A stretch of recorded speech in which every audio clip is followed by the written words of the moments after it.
that has actually made disclosure happen from the beginning. Although it was requested by some folks at the CIA, which we'll get into, it's the public that's really enabled it, including all the now 550 top secret military and corporate witnesses that have come forward. Now, I want to state that at this point, the numbers are continuing to grow. And most of those witnesses are people who've been in the intelligence community or Department of Defense, some branch of the armed forces, or corporations that deal with so-called unacknowledged special access projects, super secret projects that deal with UFOs. And only about a fifth of them have consented to be filmed and have their persons identified to the public. The reason for that is fear and concern for their own privacy and concerns over some issues that I don't think we need to worry about at this point around the legalities. And we'll get into this over the course of the day. And the main purpose of the Disclosure Project was really to educate the public that we're not alone in the universe and that this has been known by highly classified projects for 70 years and that those projects have, unfortunately, become illegal and unconstitutional operations that operate transnationally. Note that I said transnationally, not internationally. The secrecy that surrounds this issue is so extraordinary that most presidents are not briefed on it, and if they're briefed in a way that is perfunctory and very, very limited and designed to control their actions. For example, Ronald Reagan was provided some information, but only insofar as it was false, so that he would support SDI, the Star Wars missile defense program, so that he could justify the spending. But for the most part, presidents since Eisenhower have not had appropriate access control. Now, what I mean access control?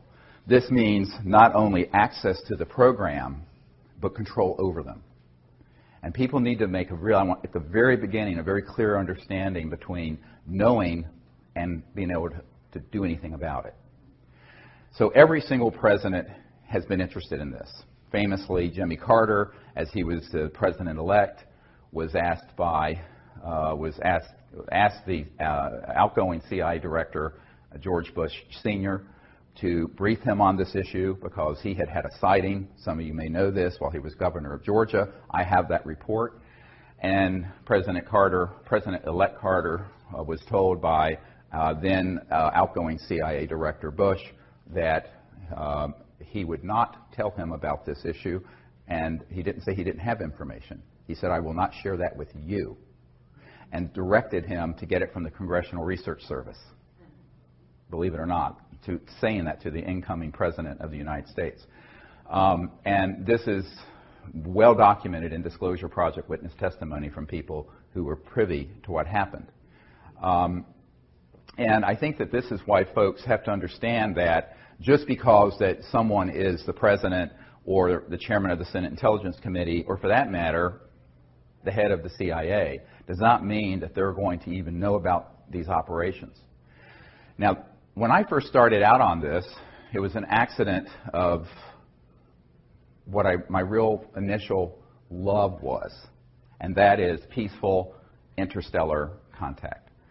I started out doing what I'm doing, while I was working full-time as an emergency and trauma doctor in North Carolina, because I thought it was time for humans to show a different face to the cosmos, one that wasn't militaristic, one that wasn't xenophobic, one that wasn't fearful, but one that was hopeful and forward-looking. And so I founded the Center for the Study of Extraterrestrial Intelligence 25 years ago, in CSETI, C-S-E-T-I, to do exactly that.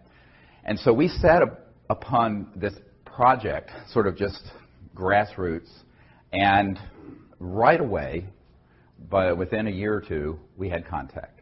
All of you know what happened near Pensacola, where we were out on a beach with about 50 people. A couple of them were Air Force pilots, a colonel and another guy.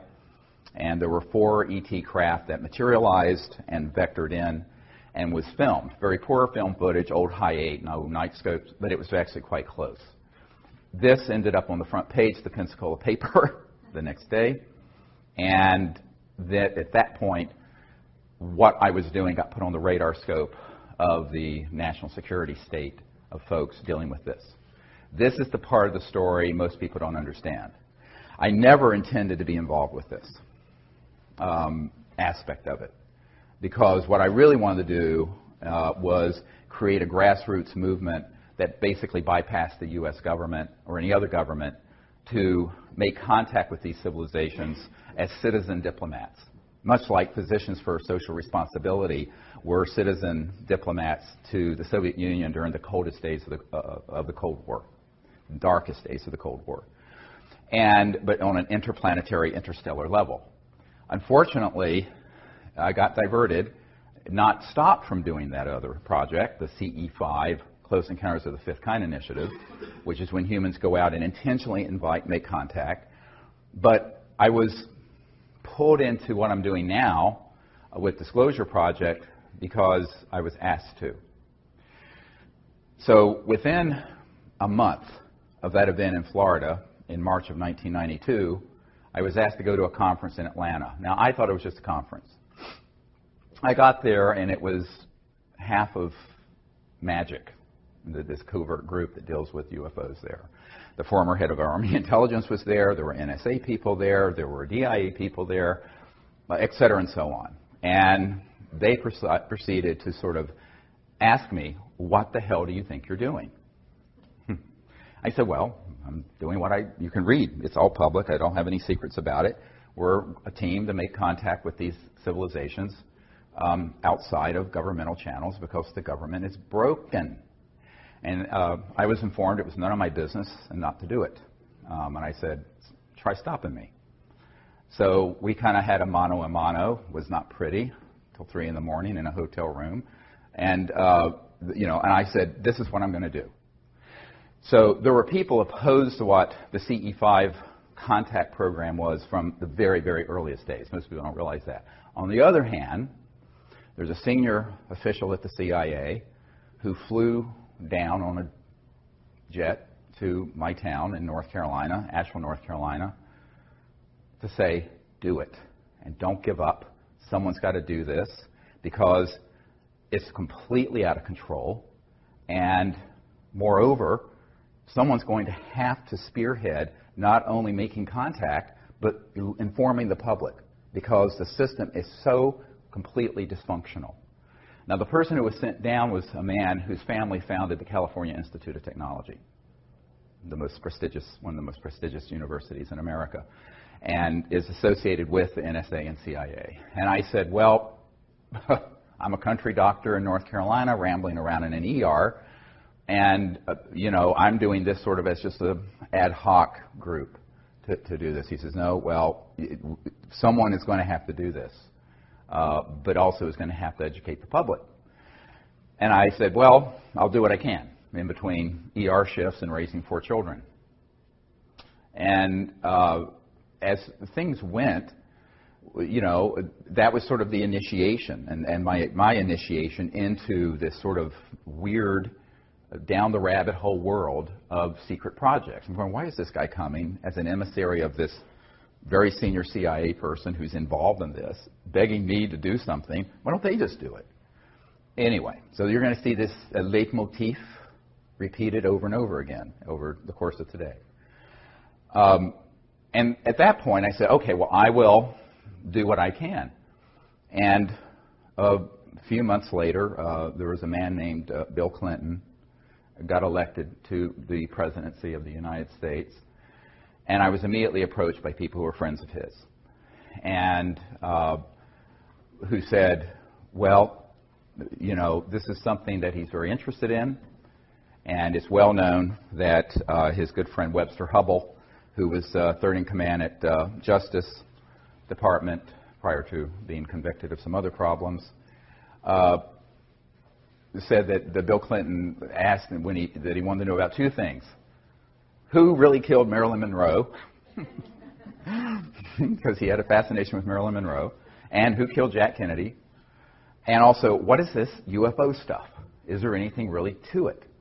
So he made a directed inquiry, and as Webster Hubbell reported in his book, Friends in High Places, this is not, you can read it and see, they made inquiries into the subject, and they, quote, were not happy with the answers they were getting, which is a polite way of saying they know they were being lied to.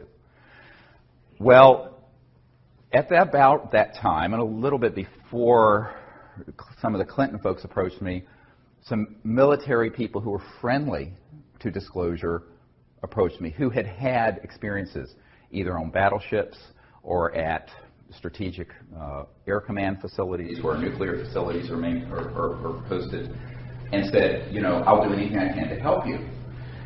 And one of these men was a naval commander who was very connected up in the Pentagon, and he showed up at my door, basically, at my home, and I thought initially he was a spook, a spy.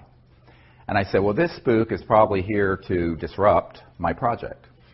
And it turns out he was a totally stand-up guy who did everything he could to set up a number of the meetings you're going to hear about behind the scenes in deep background briefings that I did at the Pentagon subsequently. And we decided to have a meeting. I was invited by a former State Department person to have a meeting at the Monroe Institute, which is ironically about 10 minutes from where my country home is now in Virginia, to discuss how to put together a team of people to brief the correct folks in government and encourage them to end the secrecy. Now, you have to understand this is 1992, 93. 22 years ago, 21 years ago, I was in my 30s, a bit naive about how government worked. I actually thought we had a functional constitutional government. I've since learned we do not. That's all window dressing. That's all the Truman Show, like the movie The Truman Show, where it's all sort of a fake. And that there's a parallel governmental process that runs this and other important issues that are completely out of the reach of the people we elect and appoint. But at that time, so we had this meeting, and it was decided that we should contact certain key people in the U.S. government to, in military speak, deconflict the CSETI contact teams from Air Force and other military operations so that they didn't interfere with us and we didn't interfere with them. That was the purpose of it, was to deconflict that, because we didn't want interference from those guys with what we were doing, which we were getting a lot of interference. We were getting helicopters, jets, all kinds of stuff coming in to our contact sites, and we still do to this day, which have been filmed and documented. So, unfortunately, we said this is something that is really critical if we're going to make contact and not have it become something where something terrible happens accidentally. Okay, so my military advisor, who came forward, said, let's see what I can do and run this up the flagpole, as they say. And so he knew the head of intelligence for the Joint Chiefs of Staff, an admiral, who Admiral Kramer, with a C, C-R-A-M-E-R. And he went in, had a meeting, and said, look, we really need to have a meeting with the Air Force intel people at Wright-Patterson Air Force Base, to which the Roswell remains were sent, and which still had what was called the National Air Intelligence Center, and then it became the Foreign Aerospace Technology Center. It was always FTD, Foreign Technology Division of the Air Force, back in the 40s and 50s. It's gone through many name changes. It's the same facility at Wright-Patterson Air Force Base in Ohio. And he said, okay, let's see if you can set up a meeting. And the admiral, now this is the head of intelligence, Joint Chiefs of Staff, pushed back from the desk and said, are you serious about UFOs and extraterrestrial intelligence? And the commander, military commander, who was volunteering to help us, said, yes, we're very serious. And so the admiral said, okay, I'll do it. So they refused to take the meeting. Now, so what happened is that J2, what's called J2, head of intelligence joint staff, called the head of Air Force intelligence and said, you will make this meeting happen. And Dr. Greer will be received there because they have something to discuss with those folks. And that was now the fall, September 1993. Okay, so that meeting was set up. Now, in the meanwhile, some folks working with Boutros Boutros-Ghali, the UN Secretary General at the time, and Lawrence Rockefeller, who was the scion of the Rockefeller family, who was the philosopher king of the family. I mean, David Rockefeller was sort of the money guy with Chase Manhattan, which became J.P. Morgan Chase. And his nephew, Jay Rockefeller, was chairman of the Senate Intelligence Committee. And Nelson Rockefeller, who had passed away, who had been vice president, ironically, was his brother who had set up the Rockefeller Commission of 1956 that completely reorganized the Department of Defense and the CIA so no U.S. president could contain or control or penetrate UFO projects. So the Rockefeller family was up to their eyeballs in this. Lawrence knew that, but he was on the side of the angels. He wanted to sort of cleanse the karma, as it were, I believe, of that family and actually help. So a lot of people have, of course, attacked me for knowing a Rockefeller as proof that I'm sort of part of some cabal. I said, no, they contacted me because Lawrence, knew that what we were doing was really novel and was effective because he had sent people, it turned out, to some of our events where we had contact, where we did the CE5 protocols and ET craft would appear and then disappear. And he took this information back to Lawrence and said, this is no joke. So Lawrence Rockefeller invited me up to New York and then invited me to his ranch, the JY Ranch in Wyoming. And as you know, that's where the Clintons, for the first couple years of their presidency, would vacation in August. But I was asked to go there in September of 1993 to basically share what he thought would just be the information about the CE5 initiative. Lawrence Rockefeller did not know about the initiative to brief senior governmental officials and encourage them to end the secrecy, which had started a few months prior to that at this meeting in Virginia at the Monroe Institute with a select number of folks that my military advisors had gathered together. That was July of '93. So he just thought it was going to be a discussion about the protocols of the CE5 initiative, remote viewing, making contact, interstellar diplomacy, all of these concepts.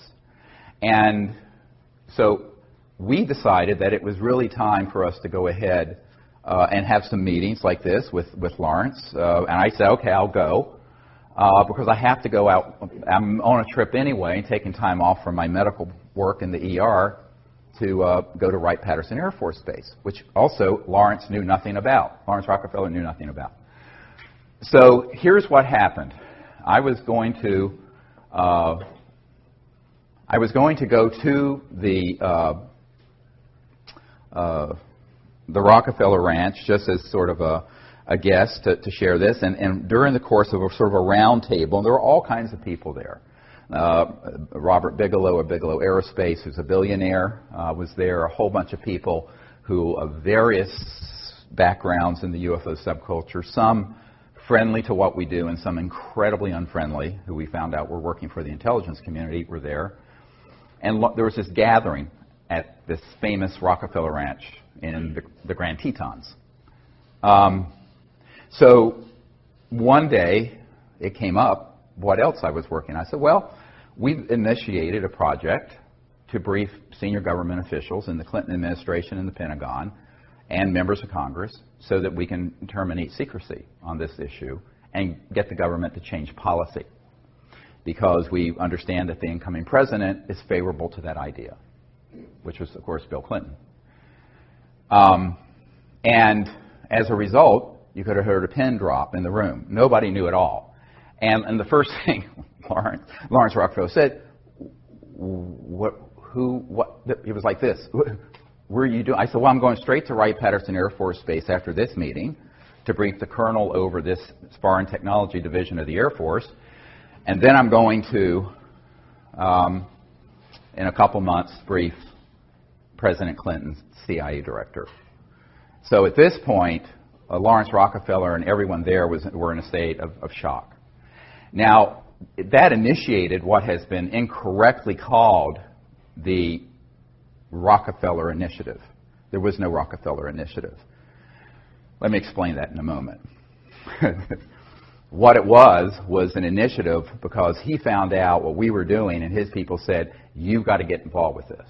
So Lawrence wanted to play a behind-the-scenes role, and that's why he was willing to host the President and First Lady at the ranch to provide what we put together, which was called the Best Available Evidence, which is the collection of best cases, best photos, best government documents we had that were extant at that time in 1993.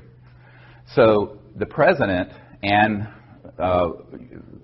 was invited out in the following summers, 2 summers, to the Rockefeller Ranch for that purpose.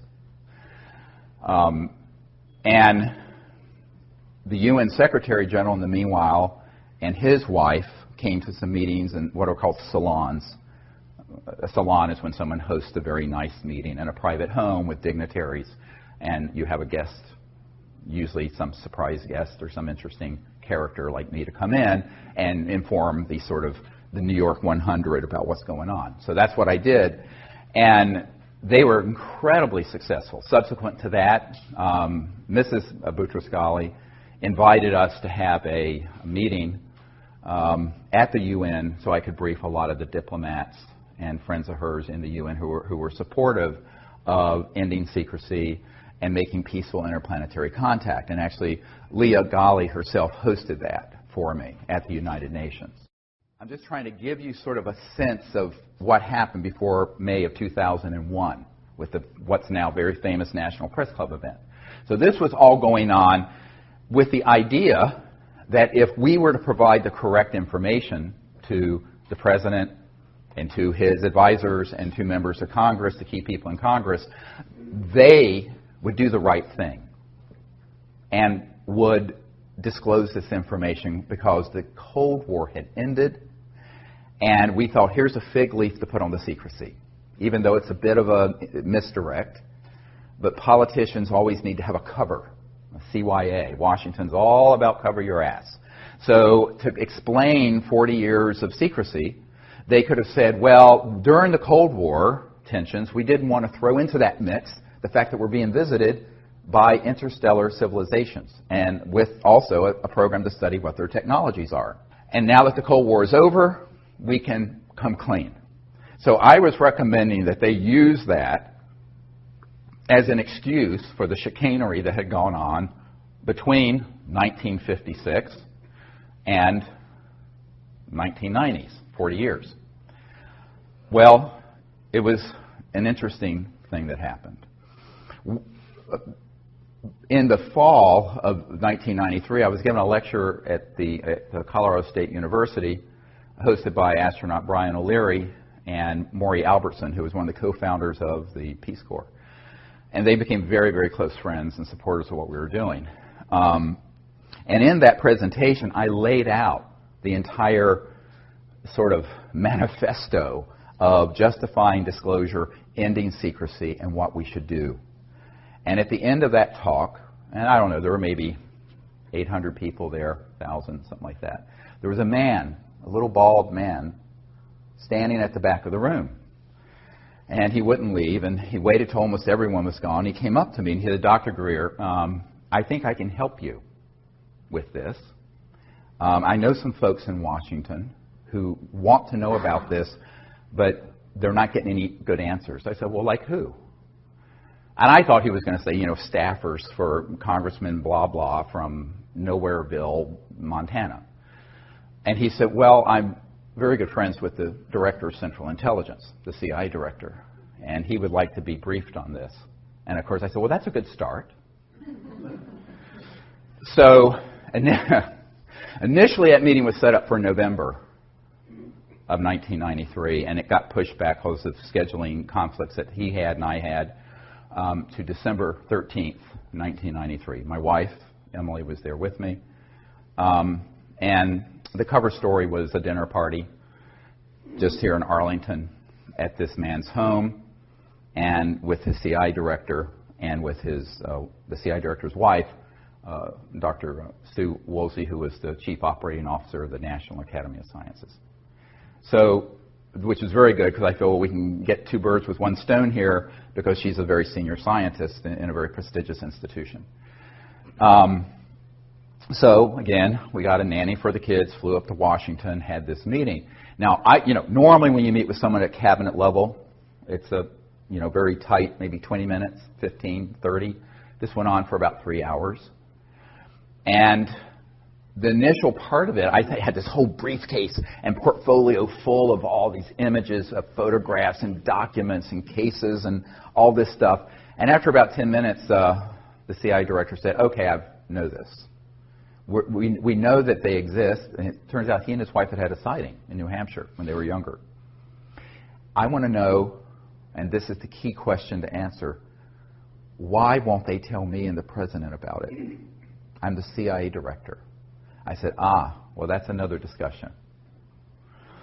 And at first, I got some hint of this when I got the letter, which I have in my archives, because subsequently, Woolsey tried to backpedal and say this briefing never happened.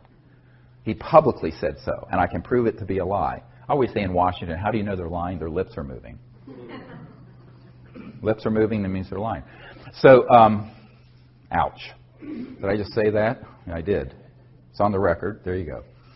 So, but the letter I got describing the briefing from our host said that you're going to be the first person to brief the president's people and his CIA director on this issue because they've asked questions and they can't get anything through channels. Now, at that point, I have to say, I thought I was being Zoomed. I really thought this was a prevarication and that this spy master, the CIA director, just wanted to pick my brain, find out what we were doing with folks like the Rockefellers and da-da-da. And it turned out he 100% was out of the loop. He knew nothing about these projects, and he was being completely deceived by those who had compartmented intelligence within the agency, the CIA, and he literally was the emperor that had no clothes, and so was the president. So it was at that point, on December 13th, 1993, that I realized that we were living in a country that had undergone a quiet coup d'etat decades earlier. That isn't talked about in the New York Times and Washington Post because it would be the biggest story ever and the biggest scandal ever. They'd rather talk about the blue stain on a dress and other trivialities, or the stain on a blue dress, and rather than talking about the truth. And we, at that point, had put together a white paper, which is in my first book about extraterrestrial intelligence, which you can get on our website at seriousdisclosure.com. And it describes basically the plan of what needed to be done by the chief executive, the president and his people, to end the secrecy. So I had that in my hands, and I was giving it to the CIA director as he was leaving. And he looked at me and he said, how can we disclose that which we have no access to? Very chilling question. So, in other words, if we were to push on this, then it would unveil the biggest constitutional crisis in the United States history. And no president wants to admit that they're out of the loop on important things. No one wants to admit that. Therefore, he said, we will do what we can do. I will continue to look into this. Please continue to send any information you have to me through this contact. But we'll have to see what the president can do. That meeting, as I said, was about 3 hours. Most of it was talking about contact, the technologies, why secrecy would be as extreme as it is. And this is, the why of secrecy is much more difficult for people to get their minds around than the how. So let me first do the how. Everyone thinks there's something called above top secret. Well, in the United States government, most governments, there's no such thing. There's actually confidential, secret, and top secret. But then within these classifications, there are compartments. So you have TSSCI, top secret special compartmented intelligence. So TSSCI, it's the compartment you're in that matters. Some compartments, like what Edward Snowden exposed about PRISM, was a compartment that the President and the oversight committees of the Congress knew about. However misguided they may have been, they were legally overseeing compartments, which is why he's in trouble. There are other compartments that are unacknowledged special access projects. Special access projects require these clearances, and the unacknowledged ones mean exactly that. They are acknowledged to no one outside the compartment. And that includes the President of the United States or the Chairman of the Joint Chiefs of Staff or whoever. So one of the big mistakes that people make is conflating people's position in the military, the CIA, Congress, the presidency, the White House, the National Security Council, the whole alphabet soup of government agencies with access, all access, just because they have a top secret clearance, to every compartment. And I know men who are in one compartment or in one section, and they have a friend that's in another compartment, and they both have top secret clearances, very high compartments, and they do not know what each other's working on. They may be best friends, and they won't know. And that is how it works. But the unacknowledged special access projects mean that they're not acknowledged. And this is what Rumsfeld meant the day before 9/11. If you look at the film Sirius, when he said there's $2.3 trillion unaccounted for in the Department of Defense budget over the last few years. Not billion, trillion. Now it's at least 5 trillion. And now this is no flaming liberal. This is Donald Rumsfeld, okay, who dragged us into this misadventure called the Iraq War, along with Dick Cheney and some other neocons who didn't understand the Middle East, obviously. Or anything else for that matter, dealing with world politics. And so, but he literally said that. I don't know if he knew it was being filmed, but it was, and we got it, and it's in the film Sirius. So, what does that mean? $2.3 trillion unaccounted for. It means that there is no accounting. I know an auditor who audits my uncle's old company was Northrop Grumman, which does a lot of top secret work on certain kinds of aircraft, just like Lockheed Martin has certain contracts dealing with anti-gravity propulsion craft. And if it's an unacknowledged compartment and it has some billions of dollars in it, the auditor will be told, you don't have a need to know what's going on with this, and it is just rubber stamped as an audit. They have no idea where that money's going. It goes in the front door. Where it's going through the back door, God only knows. All right? We estimate between $100 and $200 billion every year is going into the unacknowledged government. And this is a conservative estimate, unacknowledged. Congress doesn't know where it's going. The President doesn't know where it's going. A lot of senior military people don't know how it's being used and where it's going. My military advisor for 20 years was in one project that was a $3 billion unacknowledged special access project. The admiral that he was working under, where they basically went into a SCIF, a secure communication intelligence facility, underground. Everyone's weapons were taken, everyone's cell phones, watches, anything electronic taken. One man went down there with them with a gun. And the gun was the security enforcement officer for that USAP, Unacknowledged Special Access Project, USAP. And they were all told, the guy took a bullet out of the chamber, and they said, if you tell anyone about anything going on in this unacknowledged project, there is a bullet with your name on it, and it will find you somewhere, somehow. Now, this is not a movie. This is actually how that world works. That's the world I've lived in since 1993, or been exposed to. And so that is serious stuff. And they mean it. and so my military advisor said, oh, absolutely, this is no John le Carre novel or John Grisham story. This is really how the unacknowledged super black world operates. Now, of all the projects that are unacknowledged, black bag operations of all kinds, special operations of all kinds, the blackest and the most unacknowledged or ones dealing with UFOs and extraterrestrial intelligence, by far. And so that's why when you read the document from early 1950s from Canada, the Wilbur Smith document, where he says, after talking to someone in the United States government, this is a Canadian top secret document that got declassified accidentally. It's on our website. And he says this subject is the most secret subject in the United States and exceeds the secrecy surrounding the development of the hydrogen bomb. At that point, we hadn't detonated a hydrogen bomb. Imagine something more secret than the ultimate doomsday weapon. Not an atomic bomb, a thermonuclear hydrogen bomb, which is what we were working on in 51. So the thing I point out to folks is that these sort of operations have gotten so out of control that that's why Eisenhower said, beware the military-industrial complex when he left office in 1961, just before Jack Kennedy took office. And Eisenhower, on his watch, and he was bitter about this to the very end, Jackie Gleason, a famous comedian, his wife told our team that Jackie Gleason and Eisenhower were good friends, that Gleason was bitter about this and heartbroken about this to the day he died, that he had lost control over these UFO projects. And that happened between 1956 and 1961. Now, why did this extreme... So this gives you an idea of how unacknowledged special access projects work.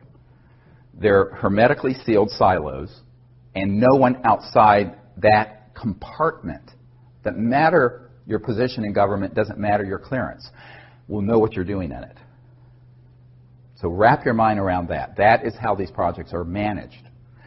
And we're talking an almost limited amount of money they can use in access to enforce this and run those projects. Is it legal? No. Is it dangerous? Yes. Because it is, by definition, completely without oversight of the people, the people's representatives, or the president, or for that matter, the senior folks at the Pentagon. I'll get to this in a moment.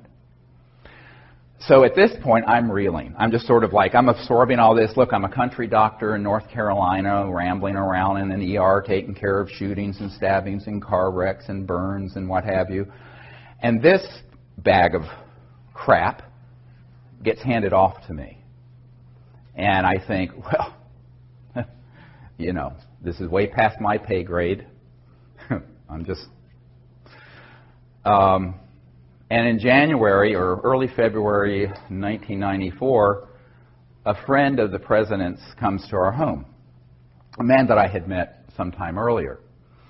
And his name is Kevin Foley. This is years enough gone, I'll go share his name. And his brother would stay overnight at the White House a lot and have breakfast with the president. He was a big fundraiser for President Clinton.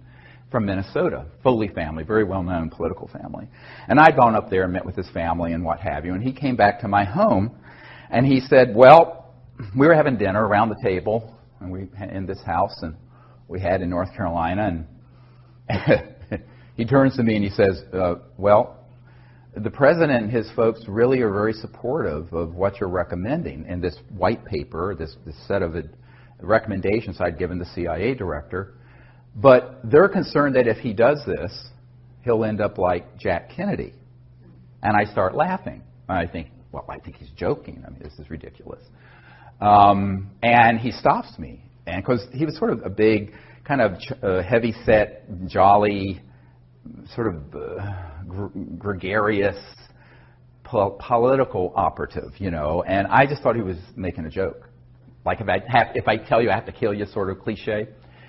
And he stopped me, and he says, no, they're not kidding. I said, well, Kevin, don't talk about this in front of the children. The children were small then. And I said, we need to, talk in the library after dinner about this. So we went to the library after dinner to talk about this issue. And I was very, very concerned that this could even be on the radar of anyone at the White House. And he says, yes, absolutely. The president is convinced, and his people are convinced, that if he were to push on this issue, that he would be subject to a TWEEP, a termination with extreme prejudice. TWP, tweet. And I said, well, then what do you want me to do? I mean, look, it's not like I've got a Secret Service detail. And he said, well, no, they think you can do this. You should go ahead and try to bring this stuff together and bring it. I said, oh, yes. I said, I'm expendable. He says, yes.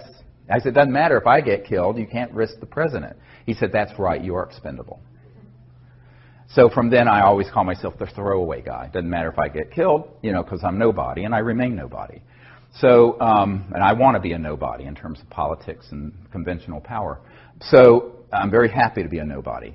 So what I use that term in the sense of how Washington thinks, the currency of power. And I said, well, I'll do what I can, but this is a very steep climb.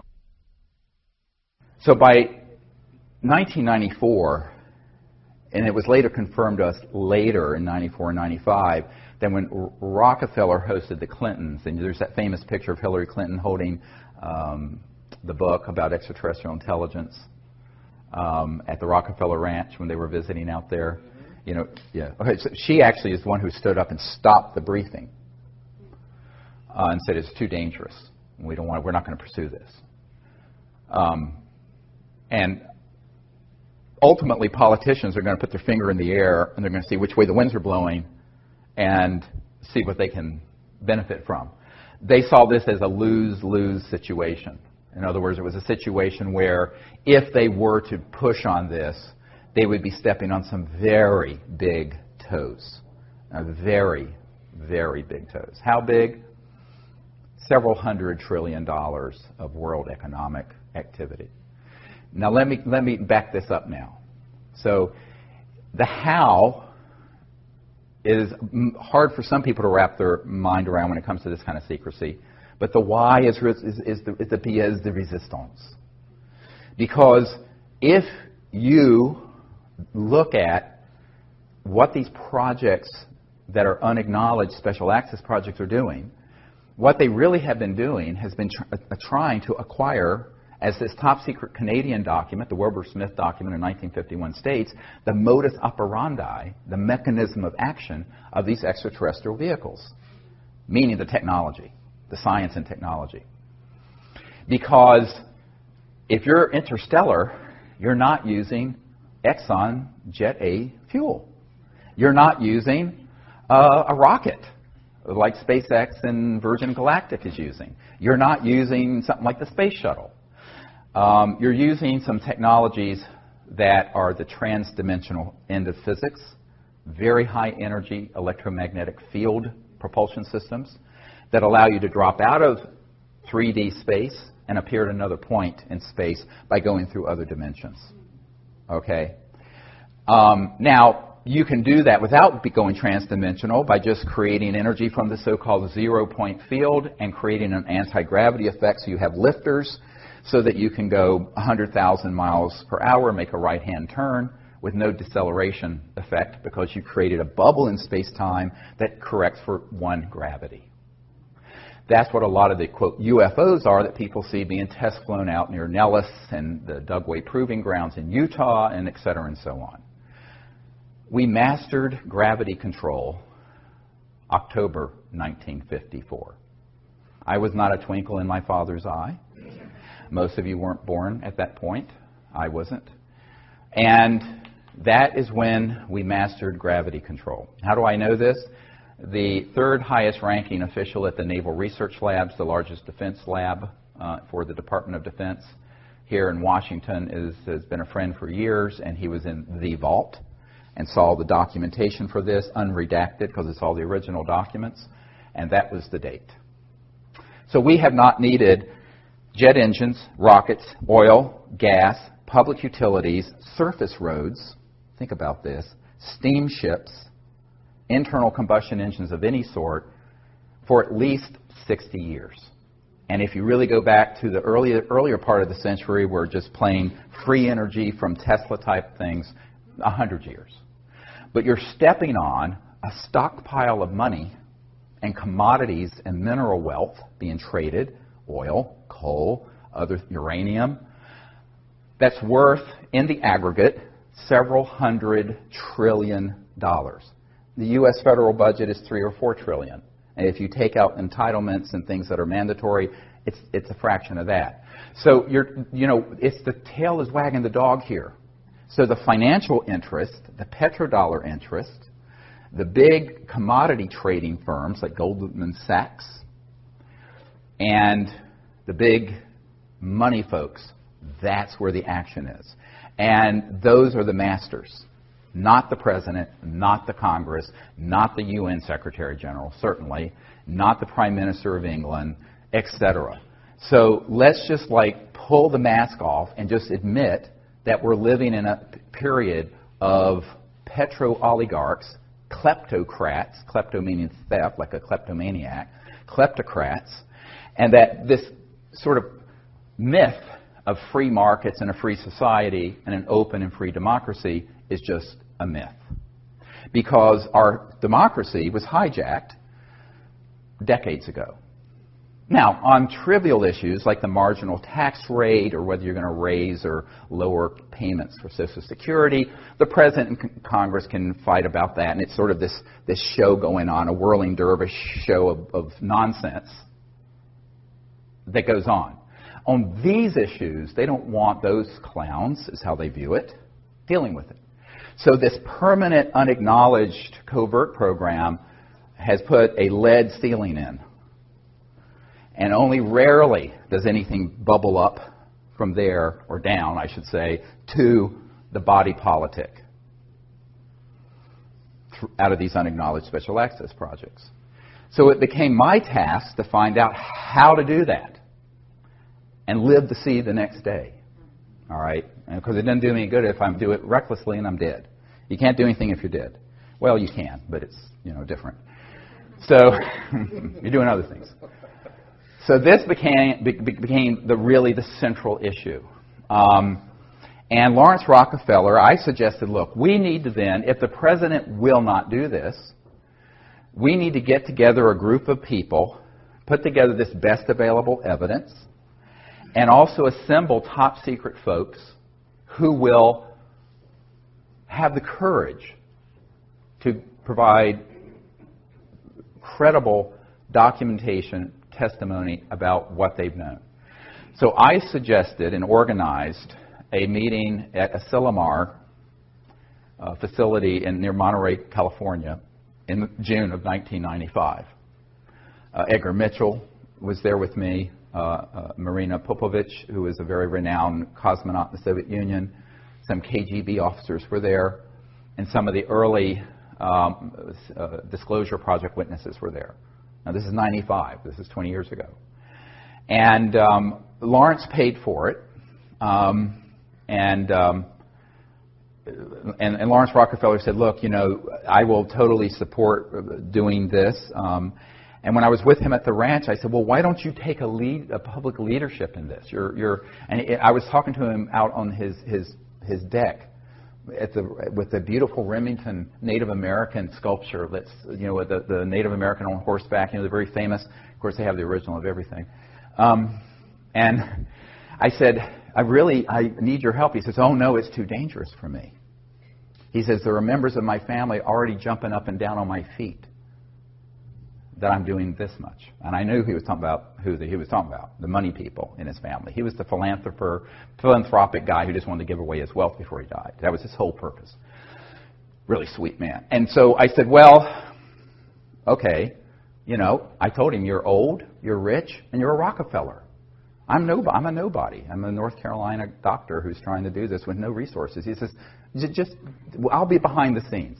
And he took his old hands and did this, and he said, it's like a flock of geese. We're all flying together. I'll be back here, and you need to be here. I said, well, yeah, but that head goose gets all the head. They take turns. He says, no, you be up here. It was very comical. I said, oy vey. This is like, I said, okay, that's what we'll do then. And he wanted to stay behind the scenes, but he was provide that support, hosted the Clintons. So we had something called Project Starlight that formed before the briefing of the CIA director. That was the code name for what became the Disclosure Project that all of you know about. And Project Starlight, with the AP, the Associated Press sued the Clinton Library and got those documents. Those documents are in my first book. And at Asilomar, we had all these dignitaries, including Kevin Foley and astronaut Edgar Mitchell and Marin Povovich, and all these folks sign a letter to the President of the United States recommending ending the secrecy. It's in my first book. Buy it, get it, see it, read it. And that, however, was the Associated Press a couple years ago sued the Clinton Library and got those documents, and they put them out on the internet. Now, at this point, we knew by 95, the President, with all the cajoling we could do, with all the work Lawrence was doing behind the scene, hosting Bill and Hillary at the JY Ranch for their vacations. A very good friend of the President's, I don't want to name her, but used to live at the White House and very good friends with Hillary, said that Hillary did not want to deal with this at all, but Bill was so interested in it, he would pull out the best available evidence briefing packet that we put together, and we'd be sitting in the private quarters of the White House going through it. And she's this hilarious woman who did a perfect imitation of Bill Clinton. And he said one time they put it out on the floor, and she was sitting there with him, and he was going through it going, "Well, I know all this is true, but they won't tell me a thing, not a goddamn thing." Just like that, about all these secret programs. So when she told me that, I said, "It sounds like Mr. Clinton." So from 95 until 98, I proceeded then to approach various members of Congress. And we had already started that process thinking, well, okay, if the President won't do an executive action and force his way to control these unacknowledged special access projects, maybe a member of Congress will have the courage to hold a hearing. And since we now have identified, first it was about a dozen, and then it became several dozen top secret guys that could be subpoenaed and swear under oath with penalties of perjury, federal penalties of perjury, if you're testifying before Congress. Go ask some folks who are in prison for lying to Congress about what they knew. And so I started assembling these folks, the first meeting of which was in June of 1995. I'd met with a number of them one-on-one, but there's strength in numbers. So I realized that if we came together as a group and they got to know each other and they felt that it was, they felt safer, they felt protected if they were all doing it together. You see what I mean? Brilliant. Okay, so that was what I did, is pull people together. Because these men and some of the women involved were terrified about speaking about this on their own as lone wolves. But I said, let's get a mass of us together and do it. So that first gathering was very historic because it was sort of presaged what we did in 2001. Now, at that point, I decided, look, we are going to have to be very careful with this. So I wanted to be sure that not only did the President have no access, which is in itself proof of the illegality of these unacknowledged special access projects, but that the appropriate oversight committees of the Congress of the United States didn't, as well as key people at the Pentagon.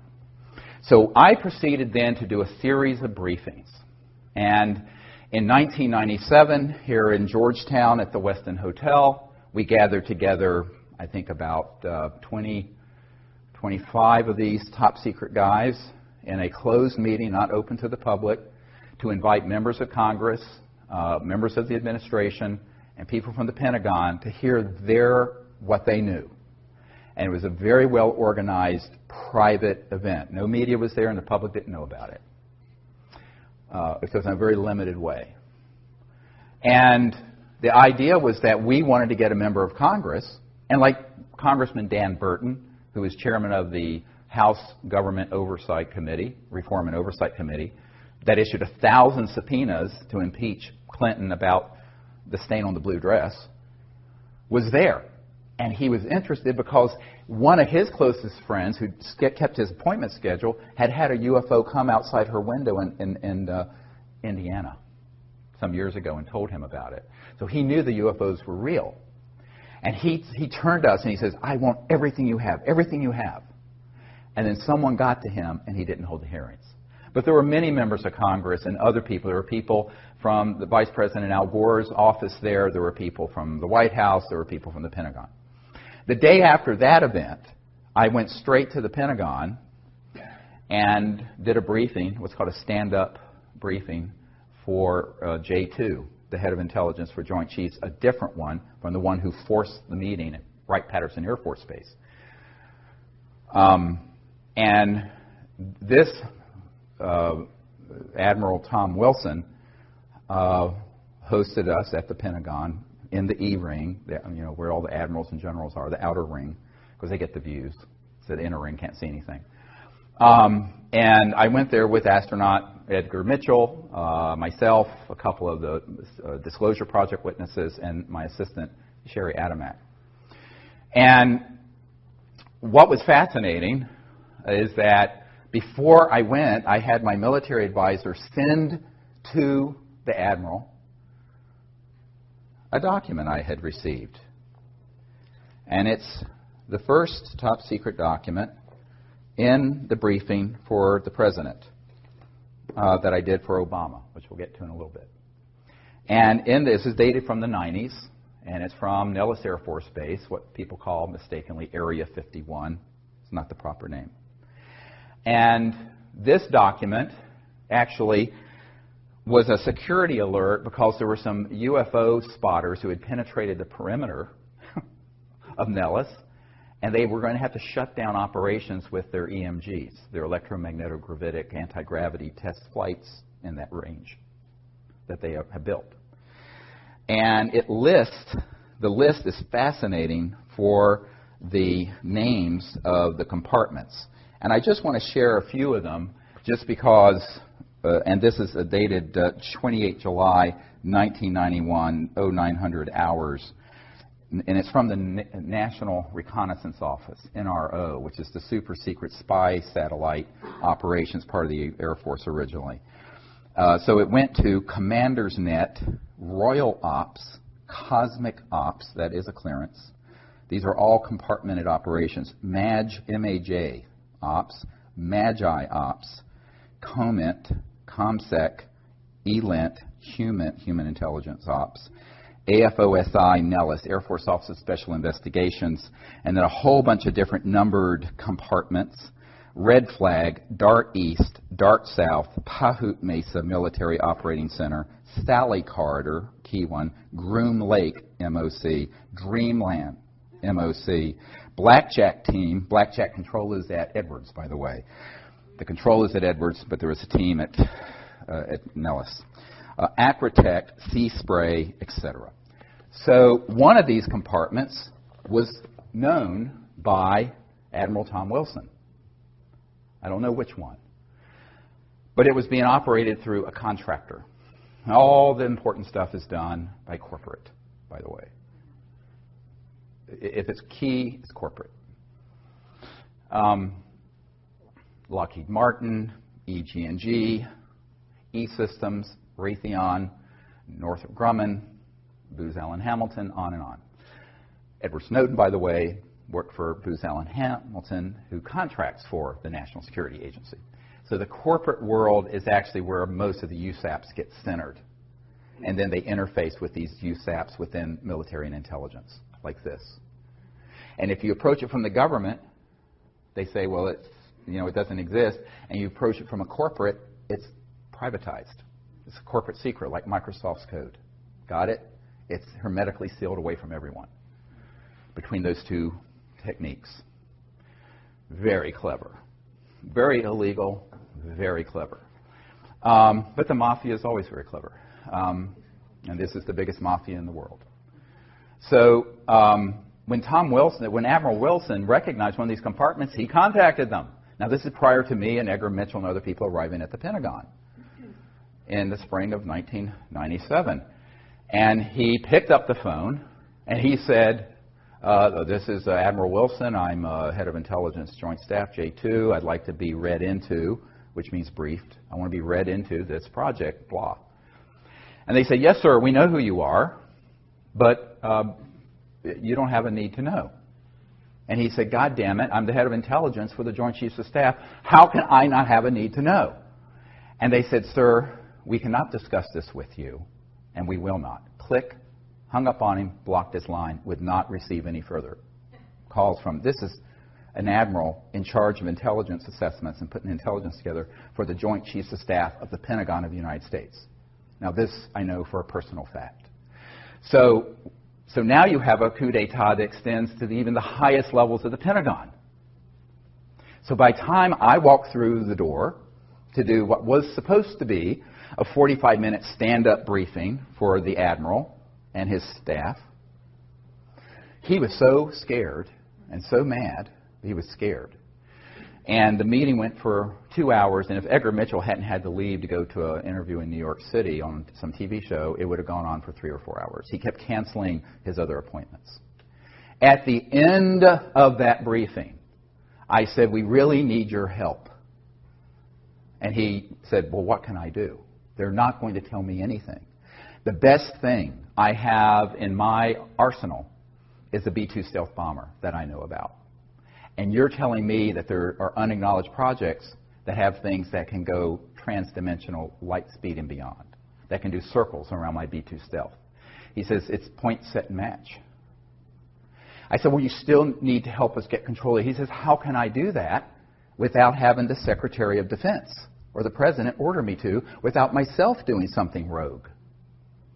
See, here's the good guys are trapped by being good. I said, here's the thing.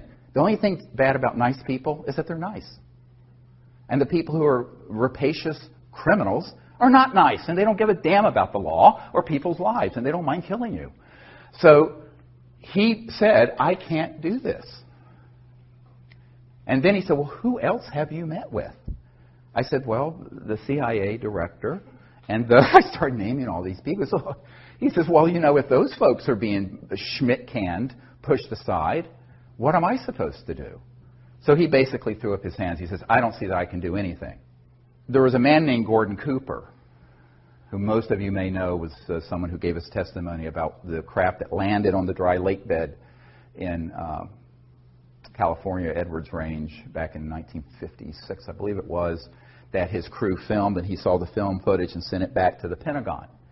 Well, Gordon Cooper, a very heroic figure, an early Mercury astronaut, and I were speaking to a conservative group called the Federalist Society here in Washington, who were very interested in this, because they were interested in the unconstitutionality, because they're strict constitutional. And I will speak to any group. I don't care. It's fine. Politics, I don't care. So, I agree with the group's politics all the way through, but they were interested, and they invited me and Gordon Cooper, so we went. So my wife was with me. It was here at the Hyatt, I think, near Capitol Hill. And I was going, so I started talking to Gordon and comparing notes of people we had talked to within the system. And he had been asked by Secretary of Defense Cohen, C-O-H-E-N, who was Secretary of Defense for Bill Clinton. Bill Clinton, Secretary of Defense, had asked him directly to give him all the actionable intelligence, all the details needed about that landing event of a craft at the dry lake bed in 1956, because he wanted to see that footage. And he got back to Gordon Cooper and said, "I can't find it. It's not accessible. It's in this unacknowledged project in the Secretary of Defense." So there's another person proven out of the loop. So I started making a list of all the people who had been denied access, who by all rights absolutely must know if it's a legal program. Secretary of Defense, President of the United States, CIA Director, on and on and on. Then I end up, a couple years after this, getting invited to brief the head of the Defense Intelligence Agency, General Patrick Hughes. Now, General Patrick Hughes was a man, you'd often see him with Madeleine Albright and Bill Clinton and other people. He was the head of the Defense Intelligence Agency, which is like the CIA for the Pentagon. It's almost as large. And it's their in-house intelligence shop, whereas, the CIA is a civilian agency, but this is a military intelligence. But the Defense Intelligence Agency sort of sits on top of all military intelligence. And he was the director. And he's a 3-star general. So I get invited to brief General Patrick Hughes at the Pentagon. So I think, well, let's see what he knows. Of course, he wanted to know what I knew. So again, I sent him a full dossier and briefing prior to arriving so he'd be adequately brought up to speed. We had a meeting scheduled. I go to the Pentagon, full military escorts in, like you always have in these areas. And I go in, and we start talking about this. And he says, well, I find this amazingly interesting. He says, but in all my years in the military, I have never been told anything about it. Nothing. And I said, well, it doesn't surprise me. There are other people in your position. He says, he got up and he went over to a bookshelf. And on it was a little, like you'd get at a toy store, a little E.T. doll, like about this big. And he grabbed it and he says, this is all I've gotten for my inquiries about this issue through channels. In other words, someone gave it to him as a gag gift. Now, there was a full bird colonel sitting at the table during this briefing, and I started explaining the way, these particular, and he knew what an unacknowledged special access project was. This is no, he says, but he didn't know about this one. And he wasn't being, he says, well, I can't imagine that there are operations within the Defense Intelligence Agency that know about this, and they wouldn't tell me when I've asked. I said, well, they do. I mean, they lied to the president, they lied to the CI director, and they'll lie to you. And the colonel visibly stiffened. Because I said at that moment, there are people on your senior staff who are tasked with this issue, but they don't want you to know for whatever reason. And this colonel stiffened. And my military advisor and I compared notes later. That guy was on the inside lying to the general. The colonel was zooming the general. Illegal? Yes. Treason? Yes. Happens every single day at the Pentagon and CIA. So when you're dealing with an unacknowledged special access project this sensitive. So these are not conspiracy theories. I've been there. I'm the guy who set up these meetings and was there. And I will say that I'm the only civilian you'll ever meet who's had meetings of this nature with people like that all over the world. So I wanted to put this on the record. Now, after this, we had about a 15-minute discussion, and then the general told me something very surprising. He says, my father, this is General Patrick Hughes telling me, my father knew of some kind of illegal conspiracy in the U.S. government back in the 50s and 60s, because he was also a very high official, that was so serious, and we thought the old man was a kook, referring to his father. And he says, I thought this would all be nonsense until I got into this office, until I became the head of the Defense Intelligence Agency, and contrasted with what I'm being told with what I've seen received from the Disclosure Project, or Project Starlight at that time. And he said that, my father was so upset by this, he eventually ate his gun, committed suicide. And, yeah. So the weight of this is huge, huge. So I said, well, you just move on. But he said, I don't know what I can do because they're not going to tell me anything. I said, but I have Disclosure Project witnesses inside the DIA who've seen satellite imagery of ET craft out in space. We have their testimony. He says, well, they won't tell me anything.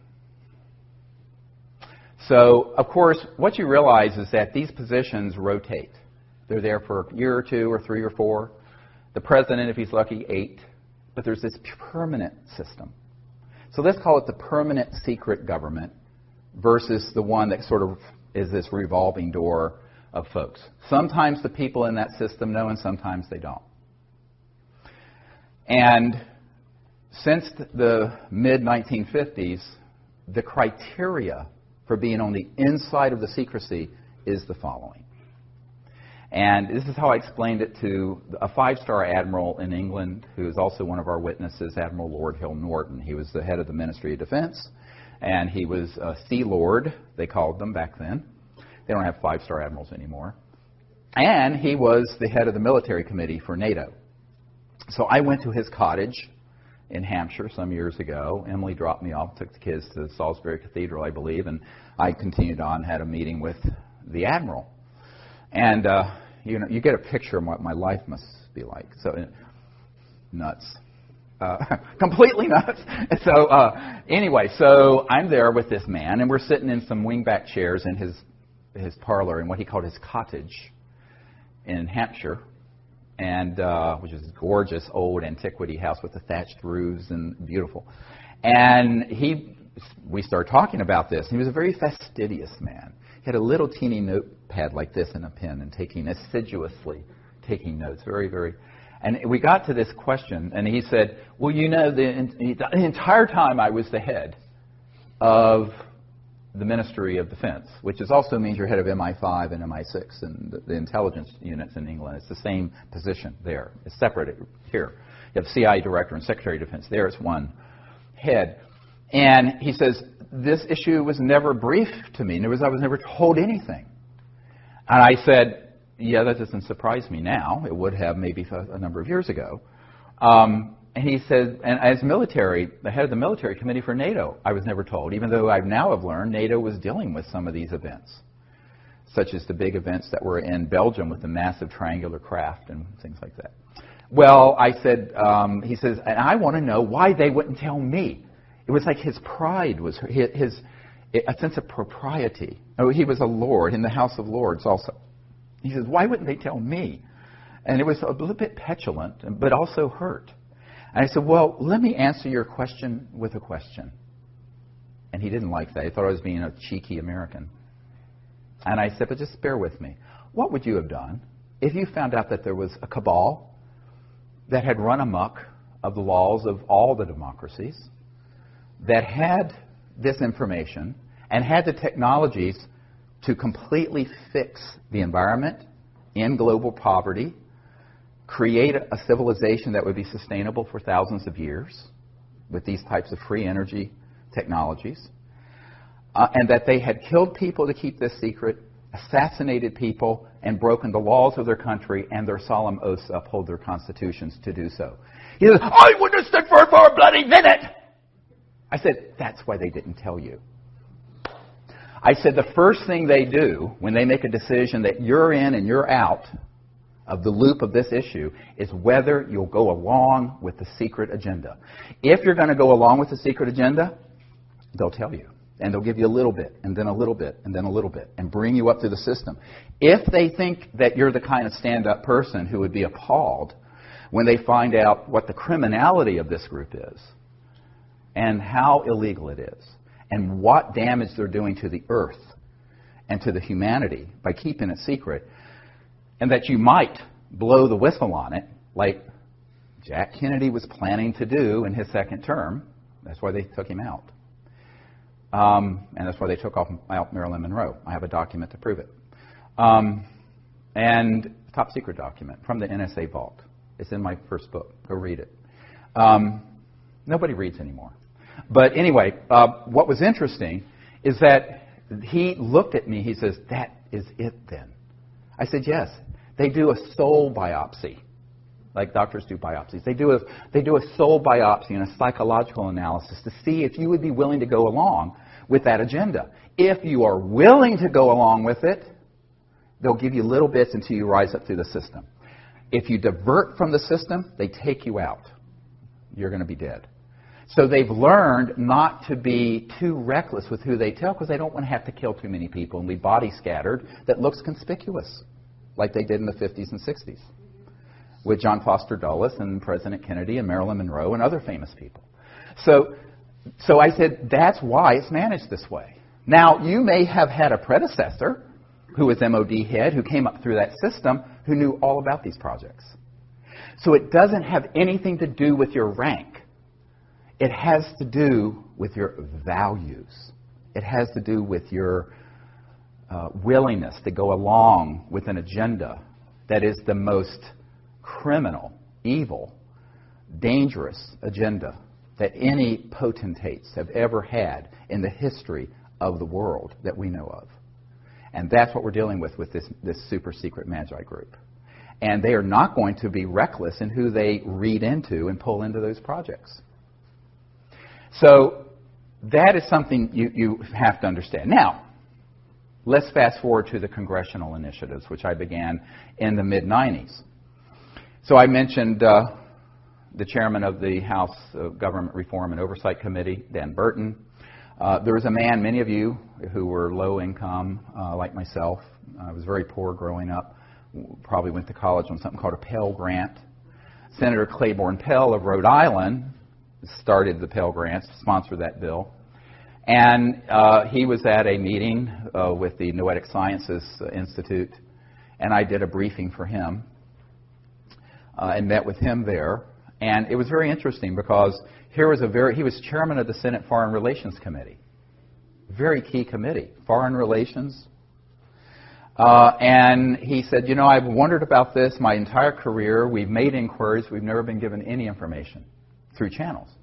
And he said, would you come to Washington and do a briefing for my staff? I said, well, sure, anytime I can come up. I was still living in North Carolina then.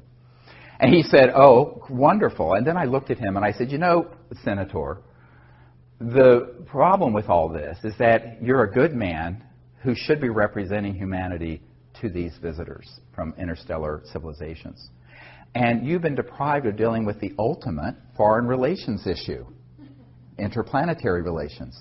And he looked at me through his horn-rimmed glasses and went, you know, Dr. Greer, I'm afraid you may be right. I said, well, I am. Very poignant moment, but that was the way it was. And then I met with Senator Dick Bryan of Nevada, whose home state has, of course, Nellis Air Force Base and the so-called Area 51. He had no knowledge of these projects. So I met with him in a kind of a clandestine little meeting at McCarran Airport in Las Vegas. He was flying in, I was flown in, put on one of those little beeping carts, taken to something that looked like a janitor's closet, opened it up, it was a VIP holding area, and I met with the senator. And we were talking about this. He said, I have never been told anything about this when we've gone into the secure, the SCIFs for the intelligence briefings. And so I provide a briefing to him.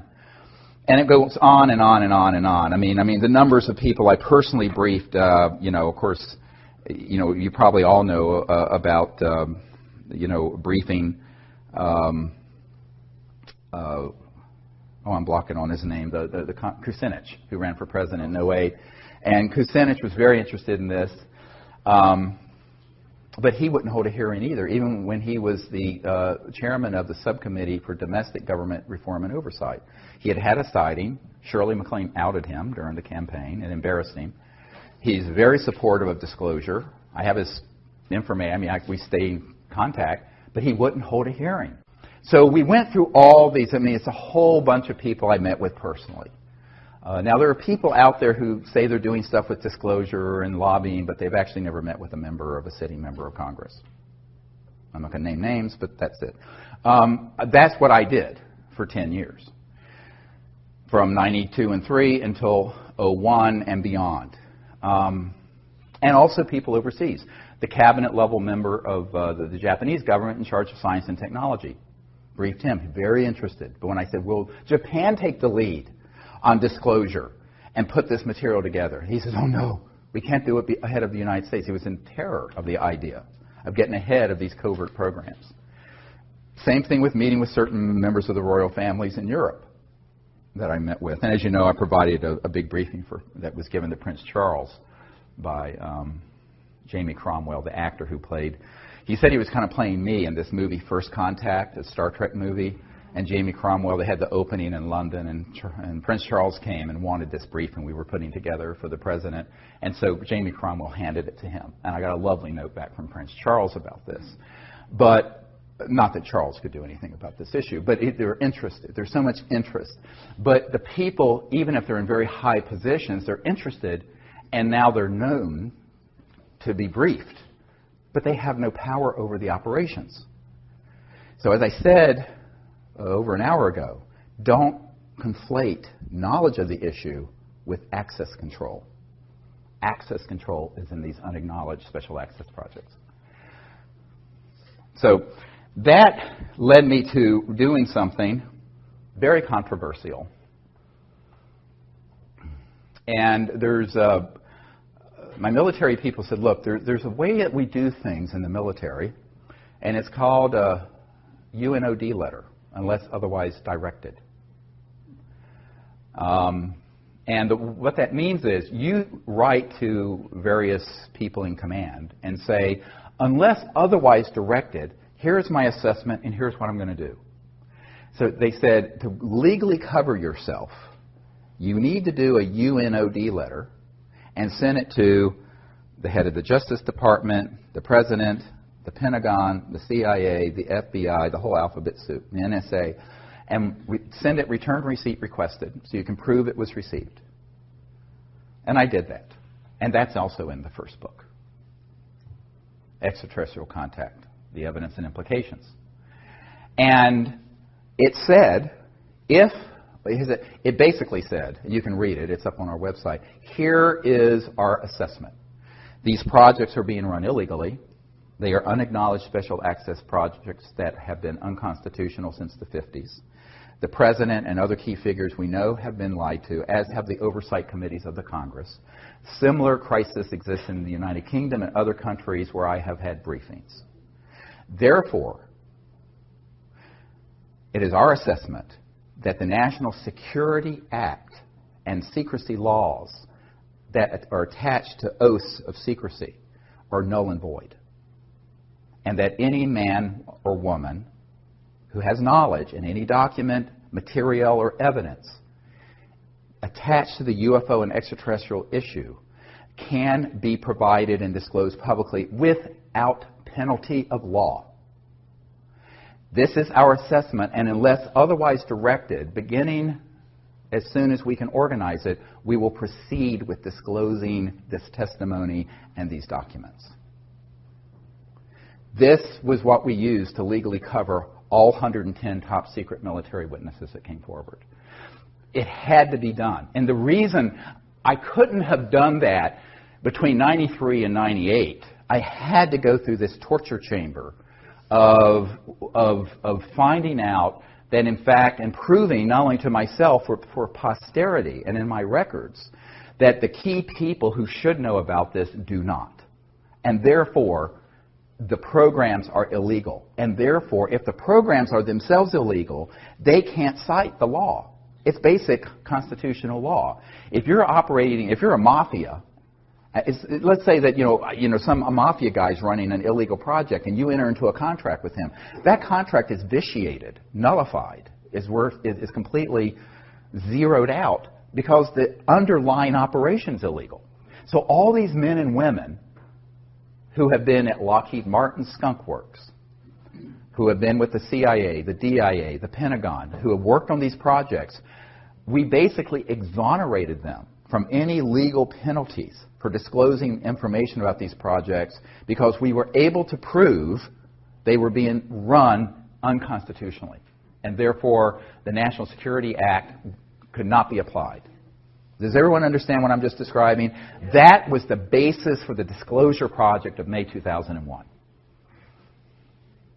And we had to do that because I talked to Danny Sheehan, who is a constitutional attorney who did the Silkwood case, represented the New York Times and the Pentagon Papers, and he was helping me pro bono on this.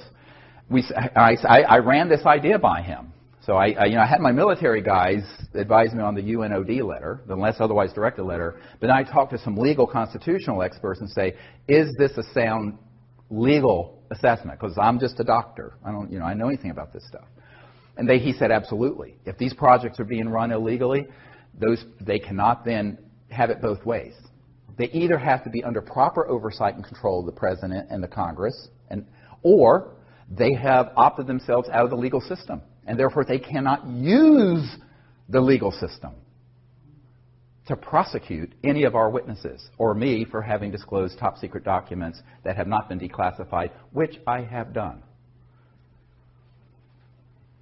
Now, that's a very big difference from what Snowden did. Snowden disclosed things that were being overseen by the President and were being overseen by the Senate Select Committee on Intelligence and the House Intelligence Committee. And even though those programs are Big Brother-esque and outrageous, he really should have limited his disclosure, if he's listening, to operations that were unacknowledged and illegal. You see, if he had done that, he would not be in legal trouble. Does everybody understand what I'm saying?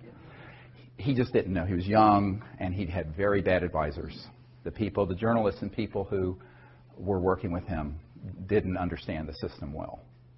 So anyone listening who wants to be a whistleblower, listen to me, contact me before you jump off that plank. Because you must only disclose the projects that are USAPs, unacknowledged, and which are unacknowledged to the level that even upon directed inquiry by the key people in the Congress, the Pentagon, the CIA, and the President, they're still lying to them.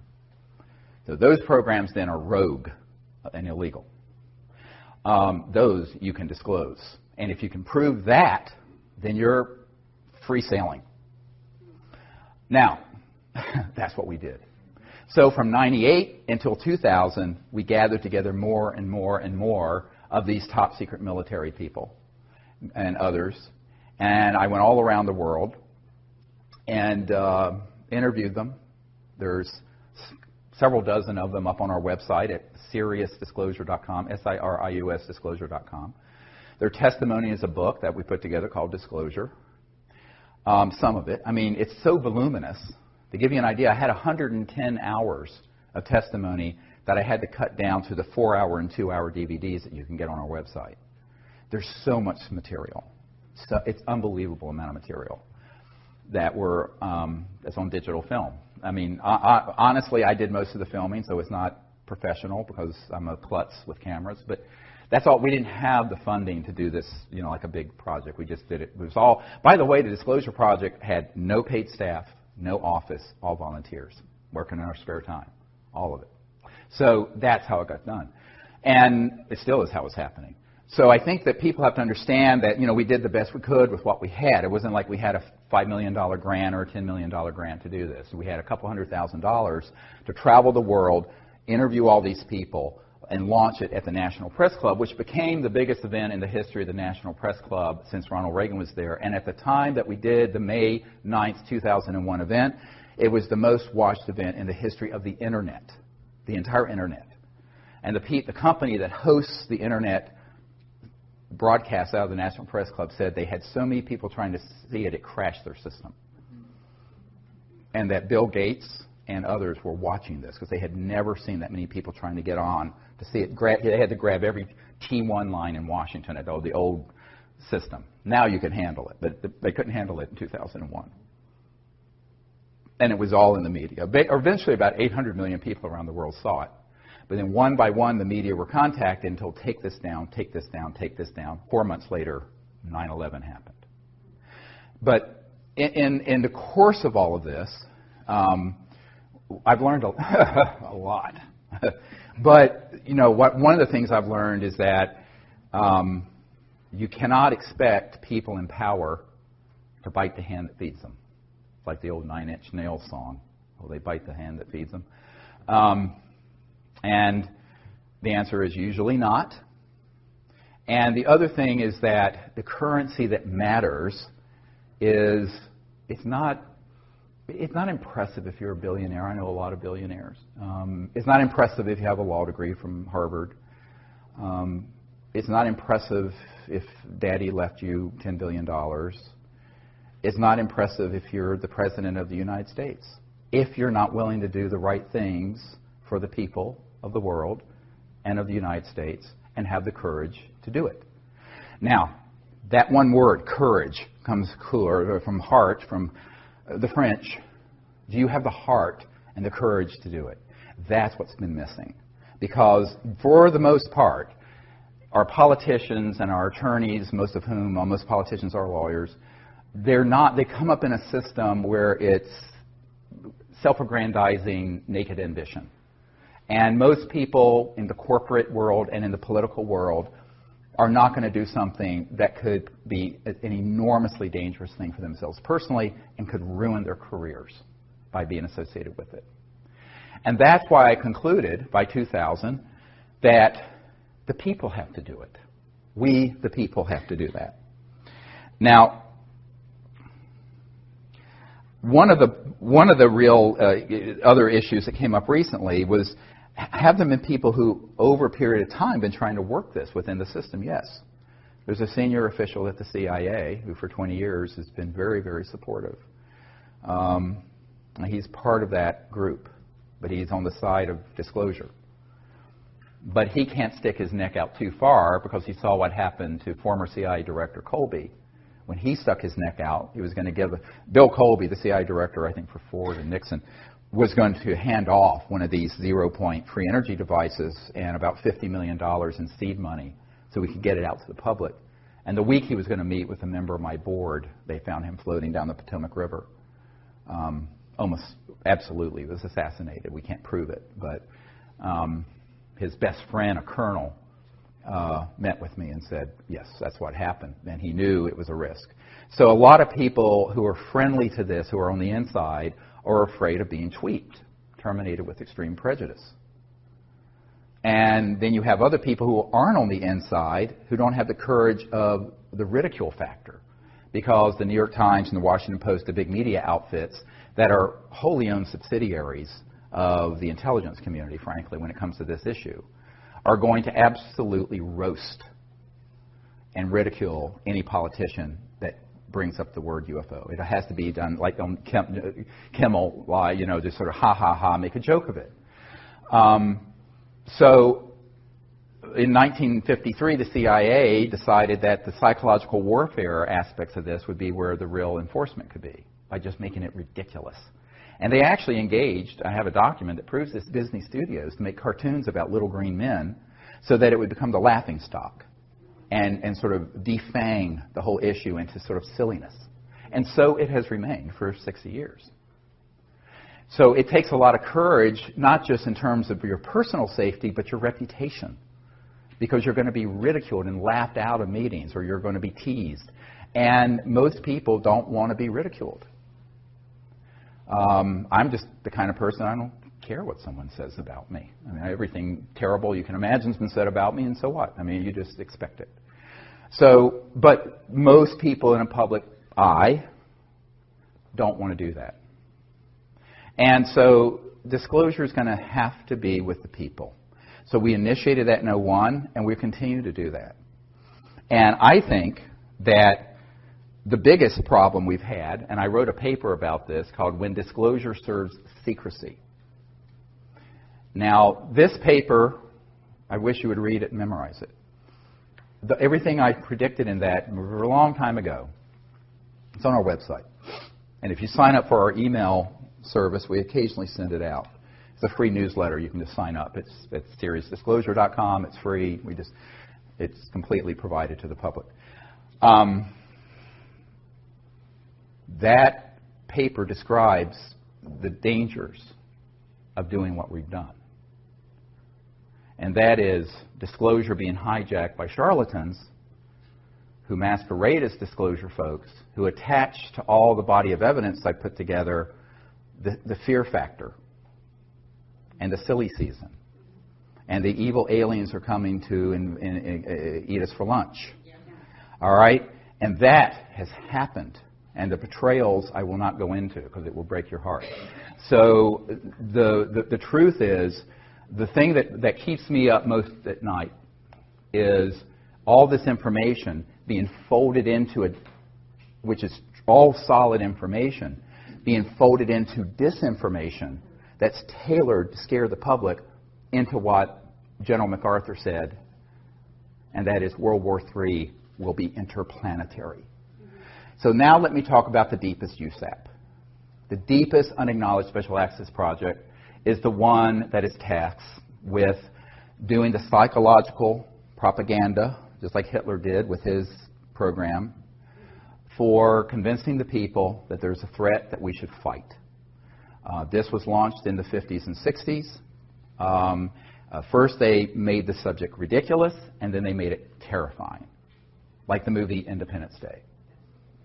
And this was all part of a plan hatched in the 50s to be sure that we could continue to grow the military-industrial complex, but instead of just one country, sort of a unipolar expenditure out of mainly the United States and at that time Soviet Union, it'd be a global junta military effort because there's a threat from outer space.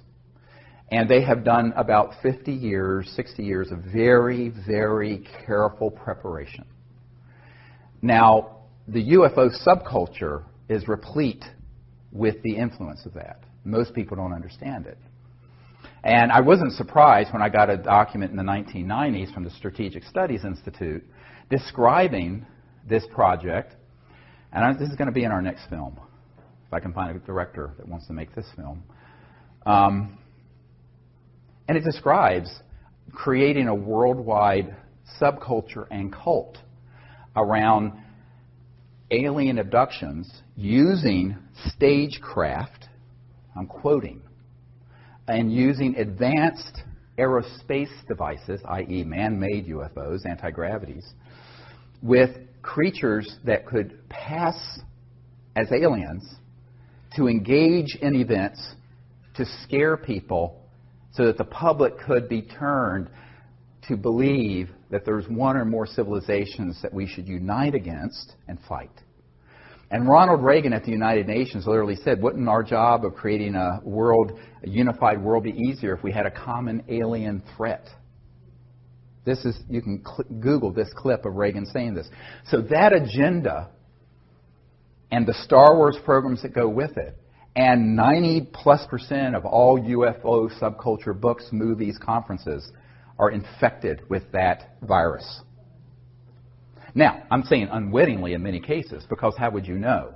If you haven't been read into a program that is so sensitive, and I've had physicists who worked at the Dulce complex and at the Pine Gap complex in Australia, that where they manufacture these what are called programmed life forms, these things that look like aliens that are 100% man-made, have integrated circuits in their neural complex, but they're biologicals, and they're on board these. But the people running the craft are military or corporate guys. And they'll sick these things on people, and they'll abduct them and put an implant in them. And the implants are made by EG&G. They're on the edge of the Nellis Range. You want to hear more? This is the stuff people really hate me for. Because I was told that if I expose this is where I'd be most at risk. Okay? Because now I'm stepping on the toes of the eschatological fantasies of the people who want endless war. Eschatology is the study of how the world's going to end. And at the core of this secret group are folks who want to precipitate an Armageddon-type conflagration that's War of the Worlds. Because they love and they'll do it because they want people to be united around another common enemy. Not just one country or subculture or religion, but the whole planet. Go look at the movie Independence Day. It's a script right out of the CIA. And so the whole point of that is that you have got to prepare people to hate. So, you know, it's not politically correct to hate someone who's African American if you're white, or if a gay person if you're straight, or hate women if you're a male, or a Jewish person. But it's completely okay to hate an entire planetary group of people, whether they're called grays or greens or purples or whatever, because they know that humans have within them this flaw. And it's in the primate monkey mind that is the root of tribalism. And I want to deconstruct this for a moment. We are 98.5% identical to chimpanzees and gorillas. And chimpanzees and gorillas do organize into troops and into warring sects that kill each other. And it is usually based on slight differences, whether territory or appearance. And this can be exploited by demagogues, whether it's religious demagoguery, racial demagoguery, sexism, homophobia. Just pick it. Well, the big one is interspecies. So the next one is, let's get everyone prepared, and we can use these images, just like Hitler used the image of, you know, the blood libels of Germany, you know, portraying Jewish people as grinding up the children for matzah meal, and this outrageous stuff that was propaganda. No, this is all true. Go look it up. Unfortunately, most people don't know any history, but you know, if you go look up the history of World War II, there was a foundation built for years for the Third Reich. That's what the Fourth Reich is doing, this secret government. And they've done it very well. Extremely well. Now, I met with a man who would not come forward, who was on one of these early abduction squads. Now, don't get me wrong. Not everyone who's had contact has had a false abduction happen. But the whole thing's been commingled. I've had contact, but it wasn't an abduction. So what I tell people is that if you mix this together and people don't know that there are two distinct things going on, you think they're all the same phenomenon when they are not. And this man said in the early days, before they had these programmable things that look like life forms, that look alien, they would use little guys that were short and do a Hollywood mask and suit on one of these anti-grav devices. This is back in the 60s and 50s, 60s, 70s, and abduct people. And so they started this program a long time ago. And it's very easy to do. Very easy if you understand the technology. Now, this is the other problem. Most people don't understand the extraterrestrial technology, and if you don't understand that, you're not going to understand what the reverse engineering spin-offs have been, one of which is what I'm describing. So when they realized that they could stagecraft this, and this is described in the Strategic Studies Institute document. I don't know, the director of the film Sirius didn't want to put that in there. He thought it was too controversial. The next film will have it in there. I'm going to override whoever the director is. This has got to be in there. But that way you prepare the population for a new enemy to fight. How else can you grow the military-industrial complex from $1 trillion a year enterprise to a $3 trillion or $4 trillion or $6 trillion? You have to have an enemy. As Leon Panetta said, we're spending $110 billion a year to chase 70 al-Qaeda members in Afghanistan. He said that. So how do you keep that juggernaut going? You've got to have another and a bigger enemy. So in the meanwhile, they'll concoct and create and keep the fire burning, manipulate the world to keep the fire burning deliberately. And that's what we've seen over the last decade. We go in and break Iraq, and then it creates, it just keeps this fire burning. However, the big surprise that's coming, 1,000 times worse than 9/11, is this false flag operation to stage a threat from outer space. There was a man who came to the congressional briefings in 1997, and he was prepared to open this entire Pandora's box of issues, to the members of Congress there. And I will not share his name. I keep a confidence he was going to do it. The night before the congressman came, some intel people came to his room who he had worked with in those projects and begged him not to disclose it. And so he left. He was actually taken that night to a secure facility out in Virginia, and we never saw him again.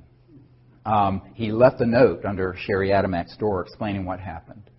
But he had told me privately, would not go on camera, that he in 1974 had been on an interagency intelligence committee that had all this already planned out, and they could hit a button and they could release events that would look like ET craft that are man-made anti-gravities, do things that would look like an alien assault on Earth, that would stampede the entire world like 9/11 did into fear, where they would then be able to say, our next big challenge is to stave off the alien invasion.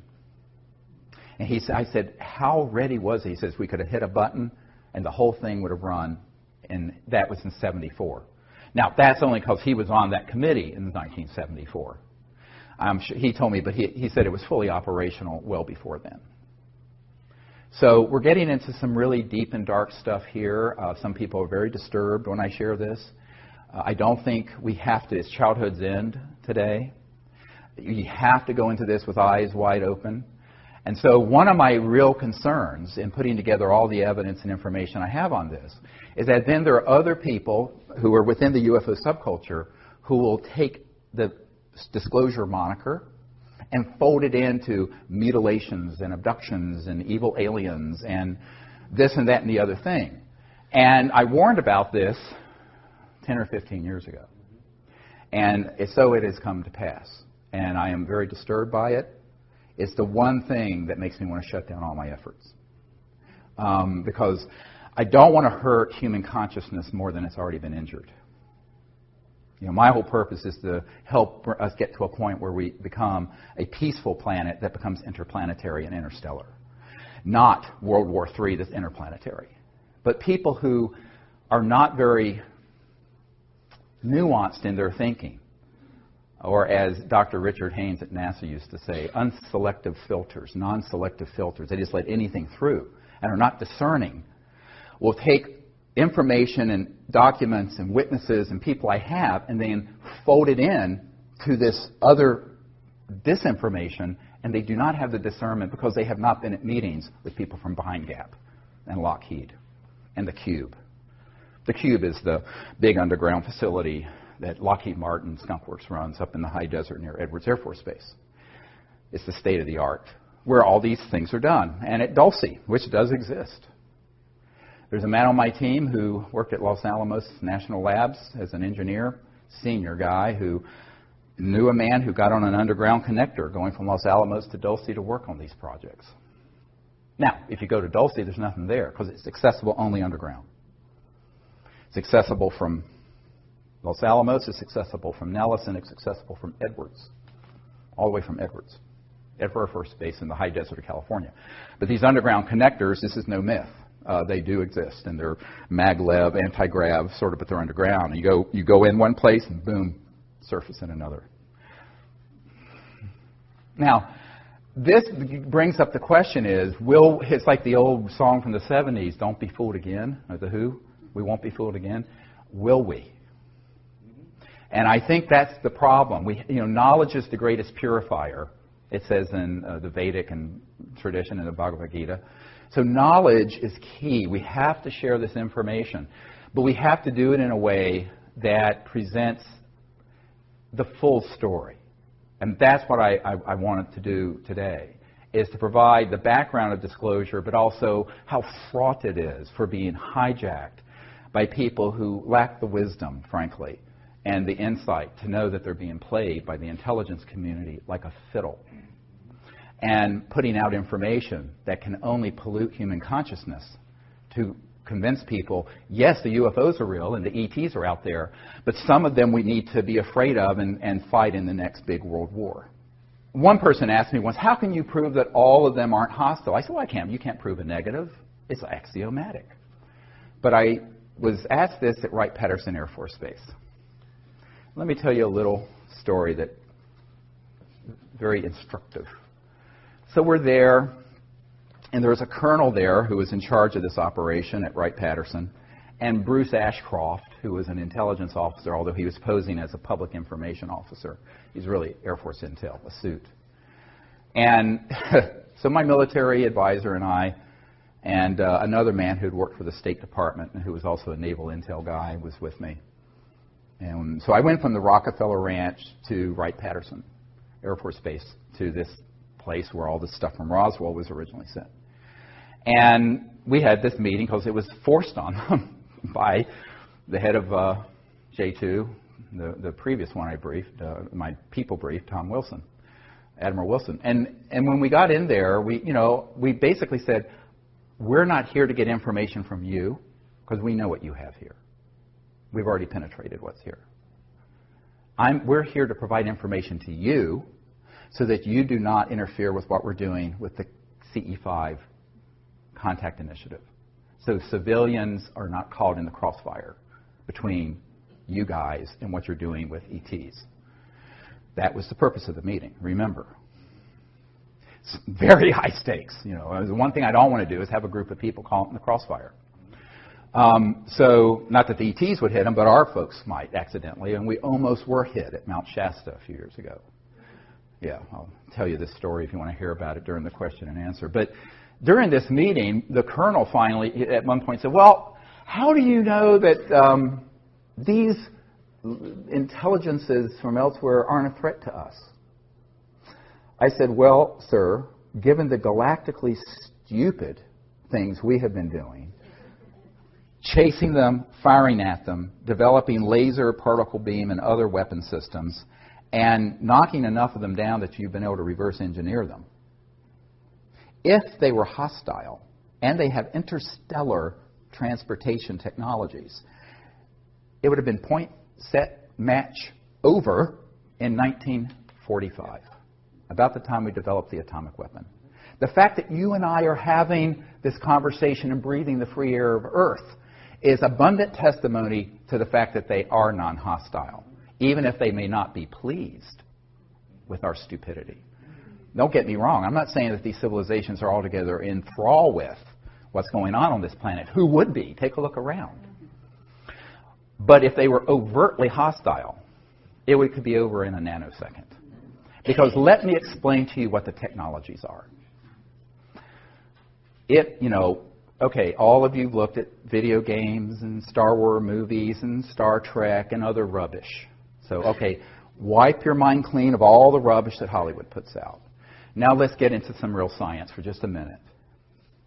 If you're going from one star system to another, I mentioned this earlier, you have the ability to create an electromagnetic field and go post-quantum, what Einstein called the spooky effect, where it's the same particle appears in two places at once, like that. And it has to do with non-locality in physics, the non-local cosmos, and other dimensions. But the power associated with that under a controlled circumstance is almost infinite. And if you were to take that knowledge and weaponize it, you could take a planet, target it, turn it into a pink mist floating through space instantly. It would not be a bunch of little laser guns going like this, like you're playing. So if these civilizations have gotten here, by definition, they're interstellar. And if they're interstellar, they're transdimensional. And if they're transdimensional, they have technologies that would make our hydrogen bombs look like a Tinker toy. All right?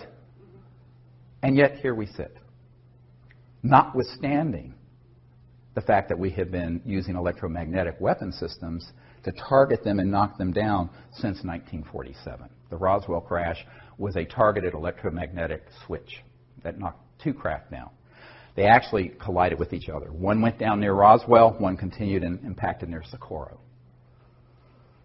This is in an FBI document where it talks about a new radar system, that's a euphemism, that was turned on, and these two ET craft hit each other, went down. I know men who have operated the state-of-the-art ones that began to be developed in the 50s and 60s.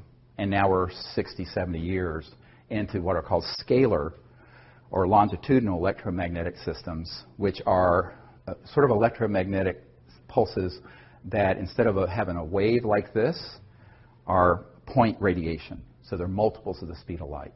And this scalar technology has been worked on for the better part of 100 years in some circles, but certainly intensely for 70. So we have used those systems to track and target ET craft since the 40s. So if they were in fact so hostile, we would have known about it massively. Now, it isn't to say that they may have interests that run counter to the dominant paradigm on Earth. But what's the dominant paradigm on Earth? War. The dominant industry of the world, the number one largest, is war making. And still is in 2015, when we should have had world peace 100 years ago with the League of Nations. So this is a big question. And so they may be viewing us a bit jaundicedly and cautiously. And as one British intelligence officer told me, when we detonated the first atomic bomb, a big red flag went over this planet, and it was like kicking a hornet's nest. They became very concerned that we were reaching very advanced technologies and science that was instantly being weaponized and being used against one another. And that meant that we became an existential threat to ourselves, and in time, we, humans, could be an existential threat to other worlds. So that's part of the concern, and it's justified concern. Because humans don't have a great track record. Now, this is only because the good people of the world, most people on the planet are not wanting to blow the planet up. I lived in the Middle East for 3 years. Most people, Arab, Israeli, Christian, Jewish, Muslim, they just wanted to educate their kids. And if you get 10% of sociopaths who want to create trouble, your society's a wreck. And that's what we're dealing with. The good people have allowed the 10% or 5% of sociopaths and psychopaths to run amok, which is what happened with Hitler in Germany. So the good people have to find their courage. And that's our job. Your job, my job. So I view this as something all of us have to do. It isn't, don't look to the President of the United States, as John Podesta said. And by the way, a little footnote on that, you know, people think his interest in this was recent. It wasn't. After we did the National Press Club event in 2001, he publicly came out in favor of disclosure. This is the senior advisor to the President Obama. And also, he was chief of staff for a number of years, 4 or 5 years, for Bill Clinton, during which time we were doing all this with this Project Starlight, which has been misnamed the Rockefeller Initiative. It wasn't Rockefeller's initiative. It was Project Starlight's initiative, frankly. So, but Podesta was always aware that, in a sense, what Truman and then Clinton said about the White House is that it's the crown jewel in the federal penitentiary system. That once someone is in that system, they're so in a box. And when he left the Obama administration recently, he tweeted out, which became this big uproar, about how one of his regrets was not being able to effect UFO disclosure. Now, some people thought it was a bit of a joke, but it wasn't, because there's a press conference in 2002, after we did our 2001 National Press Club event, where he talks about disclosure and needing to end secrecy and release the UFO files and information. But his interest goes back to the Clinton era, before, because he was chief of staff for Clinton when we were doing all this work, prior to what the public knows as the Disclosure Project. Does that make sense? So he was also the POC, the point of contact, for Obama and for the briefing that's here that I provided after Obama was elected. And he assembled the Obama cabinet, did not immediately take a role in the Obama White House, but he put the cabinet together. He was the head of the transition committee between the election and January 20th, when Obama was inaugurated in January 20th of 2009.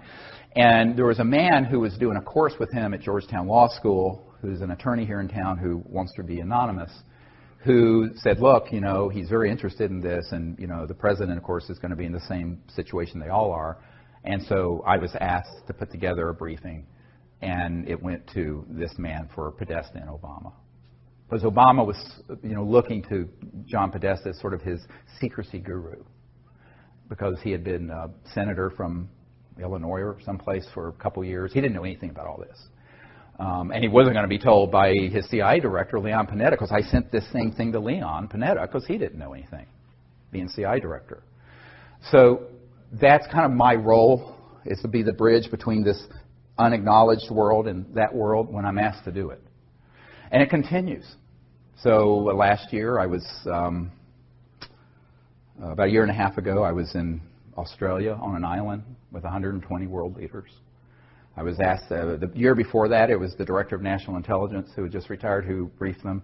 And 2 years before, it was Bill and Hillary Clinton. That year, it was my turn in 2013. And I presented all this material to all these people in the world. So I continue to do this. And then my wife and I will send out packages of disclosure stuff to colonels and people in Switzerland and people at Davos. And, you know, it's this whole networking thing.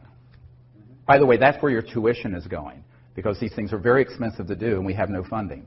And no staff. Emily and I, just with some volunteers, do all this. Now, one of the things that you have to understand about these leaders in the world is that most of them are just agog when they hear about it. They go, oh, well, I'm Minister of Defense of Australia or whatever, and I've never heard of any of this going on at Pine Gap. And they're not lying. I said, well, no, you wouldn't. So it's sort of an unenviable thing to have to do, because I'm really the deliverer of very bad news. To have to show it to someone that powerful and say, by the way, here's what you don't know that you're being lied to about. But so we continue to do that. But the big action, and that's sort of a service to people in government, because I view the good people, and there are good people in government, as victims of this secrecy, just like we are. Where they failed is in their constitutional duty to take on that machine. And that's where the courage comes in. And I think that's why we're going to have to view ourselves as the leadership, all of us in this room and the people out in the public who support disclosure. And the next wave of disclosure are going to be two things we're going to talk about after our break in a moment. One is a mass defection program. What am I talking about? We've got to network, tell everyone we know, and find another wave of people who are currently deeply involved in these covert programs who will approach me, and we will massively defect at once. Because even when I'm sitting on, there's probably 10 or 15% that's out in the public domain. Some people I've interviewed have asked me not to release it till they're dead. Fantastic. Okay? So that's the next phase. The other is mass contact. We have got to create teams all over the world that are skilled in the art of the CE5, Close Encounters of Fifth Kind protocols, who go out on a regular basis and create in consciousness, but also in action, the ability for mass contact to happen that's peaceful before this false flag creates the overlay. So it's a race. We're a race against the clock. And so that's how it has to happen. And that's something that you don't have to sit on your hands waiting for the president to do, or for that matter, me to do. That's something all of us can do. Yeah, and people who've done the CE5 initiative, even using the app, we get reports every day on our website of amazing contact and things that they've had. So if more and more people start doing that, the ETs are going to get the message that not everyone on planet Earth is sleepwalking. See, they need to see that.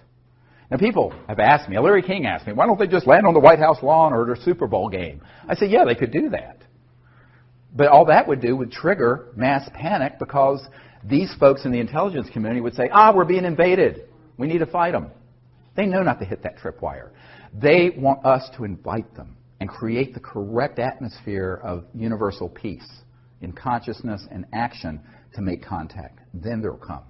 We build it, they'll come. They're here anyway, even when they're invisible, because most of the time they're shifted beyond the speed of light, and you can't see them anyway. This is what I'm going to talk about in LA at this workshop I'm doing in Glendale.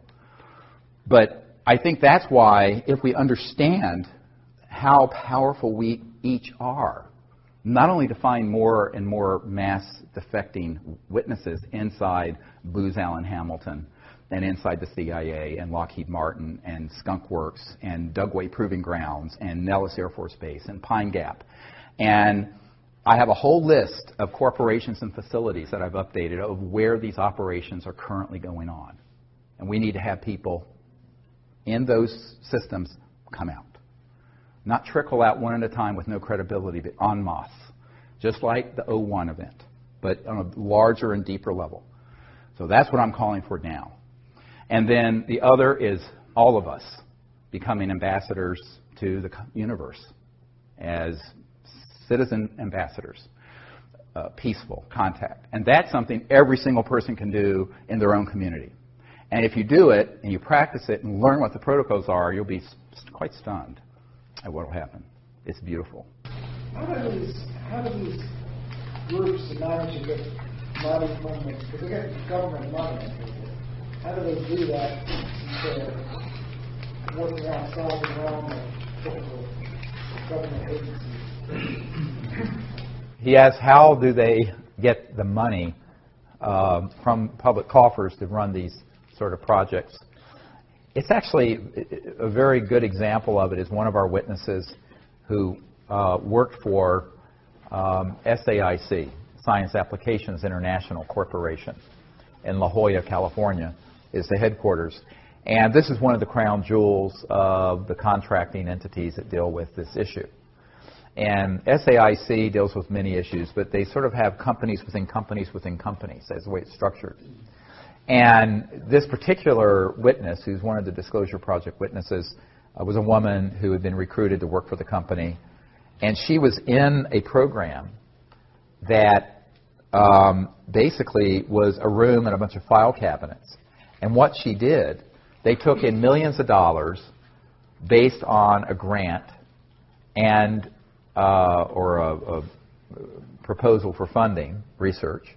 It went into their office, went out the back door, the funds, to a black project. And what she and the other people in the office did was gin up reports that would go back to the government and to the auditors that were completely bogus. And when she asked, where is this, what's the real research going on with this money, she was shown a file just full of these empty reports. So, obviously, that's fraud. But that is how they work. So, for example, the B-2 stealth bomber might cost a few $100 million actually to build. They tell the Congress they cost $2 billion apiece. Well, the other missing $1.3 billion goes into the EMGs, the electromagnetogravitics, or other unacknowledged special access projects. So this is sort of just the way it is done. And because of the nature of top secret compartmented, top secret TSSCI, top secret special compartmented intelligence, when you get to the unacknowledged level, nobody unless you're in that compartment, you're not going to report anything out to any external person. I don't care who it is. Certainly not the Congressional Budget Office or the auditors at KPMG or whoever it is. They just don't report it out. It'll be reported out on these phony things. And this is why when Rumsfeld said there's $2.3 trillion unaccounted for. I mean, again, this was not a flaming liberal. It's not Abby Hoffman saying this. This is the Secretary of Defense for George W. Bush and Dick Cheney saying this. So if you don't believe me, maybe you'll believe him, and that it's just unaccounted for. But that's how it's done. This one little example, so a lot of it is kind of overbilling and overcharging. You hear about these massive costs, 500% cost overruns, 1,000%. Well, it's not cost overruns per se. Part of it is that it's just going into a black project and being diverted. But not just Department of Defense and CIA. I have people who worked with the first Bush presidency, Bush Sr., who said that they were pulling money out of HUD, Housing and Urban Development, and other agencies. That would be things that were inflated prices that would then be siphoned off into black projects. And that is done routinely. And so, now, there's another way of doing it. I don't know if I should go into this or not. This is the dark end of it. Okay, so one of the meetings I had was right after we did the meetings in 1997 for members of Congress and for Admiral Wilson at the Pentagon, the J2, head of intelligence joint staff. I had a meeting with a former member of Congress and a senior executive with SAIC at Crystal City here near National Airport at this former congressman's condo. And this congressman had been for many years sort of a consigliere to George Bush Sr. And he said, "Do you understand how dangerous this group is?" I said, "Yes." He says, "But do you understand where a lot of their funding comes from?" I said, "I have a very good idea. Where are you going with this?" And the SAIC executive had recently retired and moved out of the country to France. And both these people asked me not to disclose their names, but this has put me under sodium pentothal. I'm telling you the truth here. They said, "Well, we use these anti-grav devices, and they launch wee hours of the night from various places, and they move billions, hundreds of billions of dollars worth of clandestine drugs and armaments around the world." And he said there is one group that is involved, it's like a small army, he said, of people of 8,000 men that have been involved in just moving contraband around the world because it's all cash and it's untraceable. And we have killed 2,000 of these men for minor infractions of security. Okay? This is not a conspiracy theory. These were two principals with first-hand knowledge of it, warning me of what this group is really into. So one of the reasons, therefore, fast forward to another problem.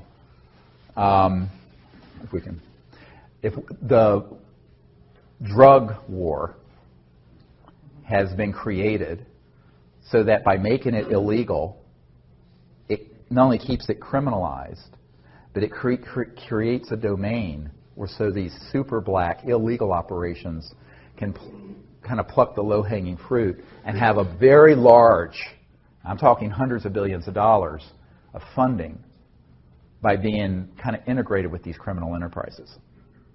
You know, now I'm not in favor of drug use, but I think it should be completely legalized for that reason. And that would just suck all, it won't be. Now, they'll wrap themselves in morality and public health and all this other stuff. They could care less.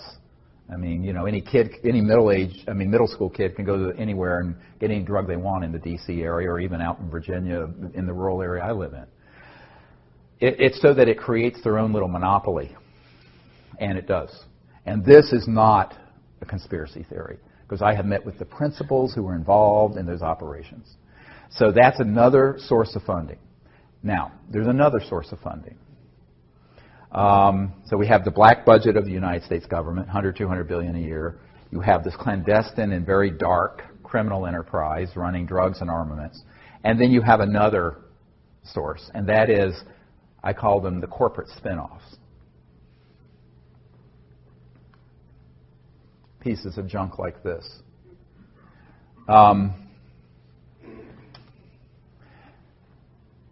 The technologies at Murray Hill facility, AT&T in the early days, Bell Labs, Lockheed. There's a lot of technologies that have been spun out of, as Colonel Corso said in The Day After Roswell, that were studied that have made their way into the public. By studying extraterrestrial materiel that have come from our downing of these aircraft, of spacecraft. Those end up going first into these unacknowledged projects, but then they get moved into their corporate partners and then get monetized as a product. Fiber optic, integrated circuits, computerization, miniaturization, special material sciences, a lot night vision technology. A lot of these things came out of those classified projects that were studying ET technologies. Now, what they've held back are the energy generation and propulsion systems. But they have monetized and become enormously wealthy through these others that have been monetized. Now, we, the taxpayers, have paid for that research, but it ends up getting a patent and gets spun out. It's look what we invented. Now, most people, you know, and it's interesting that this guy named Thiel, who was one of the co-founders of PayPal, I believe, recently said in an interview with Fareed Zakaria on CNN that there has been no real discoveries and progress technologically in 50 or 60 years. And this was on CNN. It still takes you the same amount of time to go from JFK to Paris now as it did in 1964, 50 years ago. And that basically what we've done is sort of tinker around the edges. Now, I know people, when they hear me say this, the people in Silicon Valley and who think they're high-tech with this, I mean, we had telephones 100 and some years ago, so are just like appalled. I said, yeah, but the Internet was developed by DARPA, the Defense Advanced Research Projects Administration. The technologies that are in here were spun out of these covert programs, and then people innovated them. They did innovation and applications, not discovery. So, and if you come up with a fundamental new discovery in science and technology that is really disruptive, i.e. free energy or something like that, it will be confiscated, either under a national security order or if it goes through the patent process through the patent law provisions for seizure. And if not that, they'll just flat out take it and tell you to be quiet or else. And that's true of people at universities, industry, private inventors, et cetera. I know many, many, many people who've had that happen. Here in Washington, the Federation of American Sciences said, well, look, you know, there have been 5,135 patents that have been seized. Well, the reason for that is that the things they don't want out are things that are true breakthroughs. So if you look at our society, yes, we have an internet and you have an app so you can go find your restaurant you want to find instead of looking through the yellow pages. But it's just the yellow pages that's digitized. It's no big deal. We're still running this thing and all the lights in this building off a coal-fired power plant from the 1800s. Your car is the same engine Mercedes had in the 1800s, internal combustion. The jet engines were developed in the 30s, invented. Rockets, 40s. Atomic power, 1945. No real fundamental breakthroughs in science and technology since then. And that's what Thiel was saying. Thiel, the multi-billionaire. And I think it was sort of an astonishing statement for a lot of people, but he was being honest about it. So, but there has been monetization that way, which has created enormous revenue for a lot of these corporations. What do we have in any of our encounters with medical technology that's been sequestered? He asked the question, what do we have that has come about through some of these research projects and encounters that are medically related? A lot. My understanding is that if the technologies that deal with regenerative capabilities exist, transdimensional, that are sequestered, where you could actually regenerate spinal column or a severed limb and nerves, things of this sort, cancer, other diseases. But the problem is those use technologies that are transdimensional. What do I mean by that? They use subtle energy technologies that aren't just kind of like acupuncture, but I mean that are electromagnetic systems that are very, very high tech. Almost like in Star Trek where they wave a thing, but that would actually work reliably. But there too, I mean, you're talking about hundreds of billions of dollars in pharmaceutical and conventional medical. There's agribusiness, medi-business, military-industrial complex. A lot of toes would be stepped on. But also, more importantly than that, is that if you open a window into an application that's medical related to these technologies, people are going to see the energy implications of it. And with that, it's goodbye oil. It's goodbye coal. So they've been sequestered for the same reason the energy and propulsion technology. Yes, I understand from men and women I've worked with that there are amazing technologies that relate to medical systems and curative and reparative, regenerative technologies that are transdimensional electronic systems that would just blow your mind. Yeah, and so unfortunately, in a sense, our medical system is sort of Stone Age from that point of view. But there is medical information that can help. Yes, there's medical information that can help. And one of the things I've said, there are multiple, look at this whole issue of disclosure. First, there's the basic information, we're not alone in the universe. Then there's the fundamental technology, energy, propulsion. And then there are all the ancillary or associated technologies, medical, environmental abatement. Ken Shoulders, who was a scientist, discovered charged clusters that would, under right conditions, neutralize radioactive material. So you could take all the radioactive waste in the world and neutralize it. This was proven. And the Department of Energy was going to fund the next level of it, and the people in this cabal circled their limousines and said, no, you will not. Because it was pulling energy from this quantum vacuum 0 point to do it. I know the people who are part of that initiative, all of them.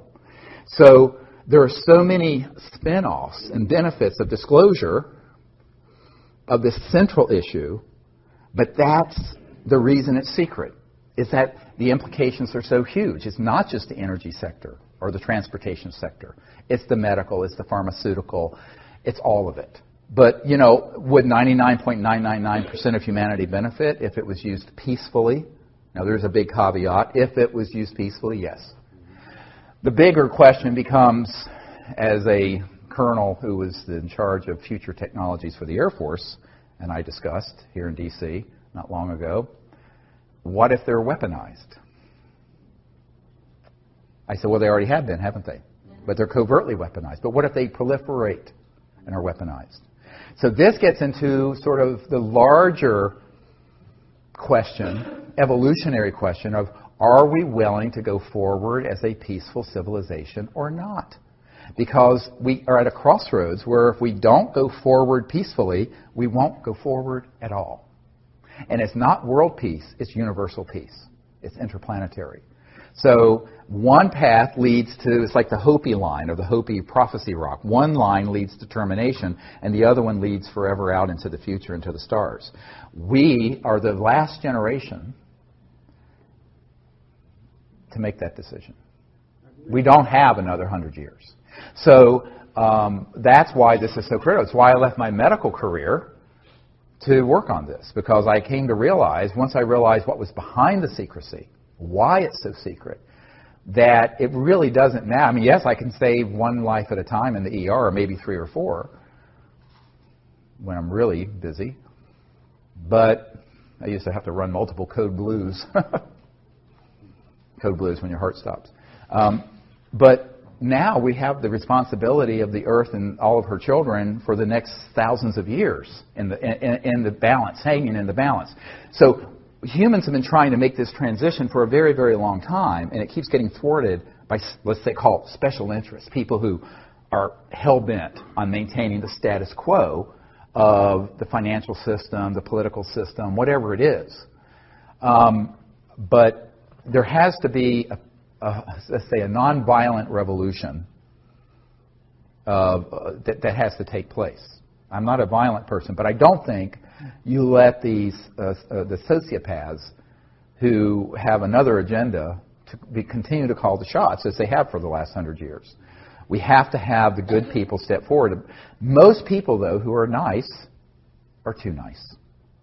And one thing that I found very early on in 1992, when the head of Army Intelligence threatened me, I said, basically, screw you and the horse you rode in on. You get in my way, you'll be in Leavenworth Federal Penitentiary for the rest of your life, because I've got witnesses and documents that involve you in covert illegal projects back when you were a young officer. And he went, oh. I said, you want to get on the dance floor? Come on. You know, I've got a lot of stuff that.